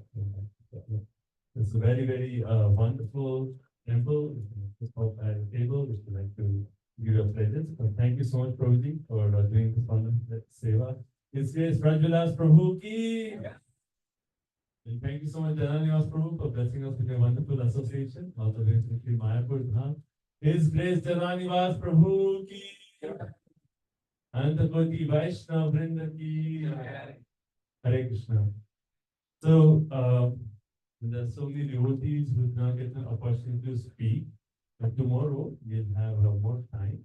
So tomorrow, again, our schedule will start at 4:30 a.m. and have Mangala Aarti. And then tomorrow is actually the disappearance of Srila Bhakti Vinod Thakur. I think it's disappearance, right? Disappearance of Srila Bhakti Vinod Thakur and also Gadadhar Pandit. It's a very special day tomorrow. So we'll have the morning Bhagavatam class at 6:30 a.m. So 4:30 Mangala Aarti, 6:30 a.m. will be glories of Bhaktivinoda Thakur and Gadadhar Pandit. And then after that, our schedule will be kind of like today. We'll have breakfast at 7:40. And then at 9 o'clock, we'll start off with the offerings. So we'll start off at 9 a.m. with His Holiness Bhakti Prem Swami Maharaj. Will be joining us on Zoom. And so today he was actually traveling, so he couldn't come in today, but he will come tomorrow at 9 a.m. And then after that, we'll have Pran Govind Prabhu, Savya Sachi Prabhu, many other devotees. So, again, we'll have a wonderful day. And there'll be opportunities for all of you to speak. So if you would like to speak, you can already give your names and you can put your names. Otherwise, we'll just have an open session that whoever would like to comment. But if you would like to make an offering or say a few words, glories of Maharaj, please give me your name. It makes it easy to plan who's coming. Encourage everyone, at least something, make an offering to Maharaj, these few words. So, and then after that, 12:30 will be Aarti, and then we'll have lunch prasadam. And tomorrow evening, again, we'll have more offerings. And then tomorrow evening is Harinam to the beach. At 5 p.m. And then prasadam at the beach. So thank you all so much for joining us. And now there is, as we walk out, you can also go, there's a plan of feeding the cows. So you can go visit the cows and we'll have some offering to feed the cows. And then after that, we'll have dinner for Saturday. Thank you so much. Srila Prabhupada ki, His Holiness Bhakti Charu Swami Maharaj ki, Antakoti Vaishnava Vrinda ki, Hare Krishna. Shri Gaur Nitai ki, Shri Gaur Nitai ki.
One of the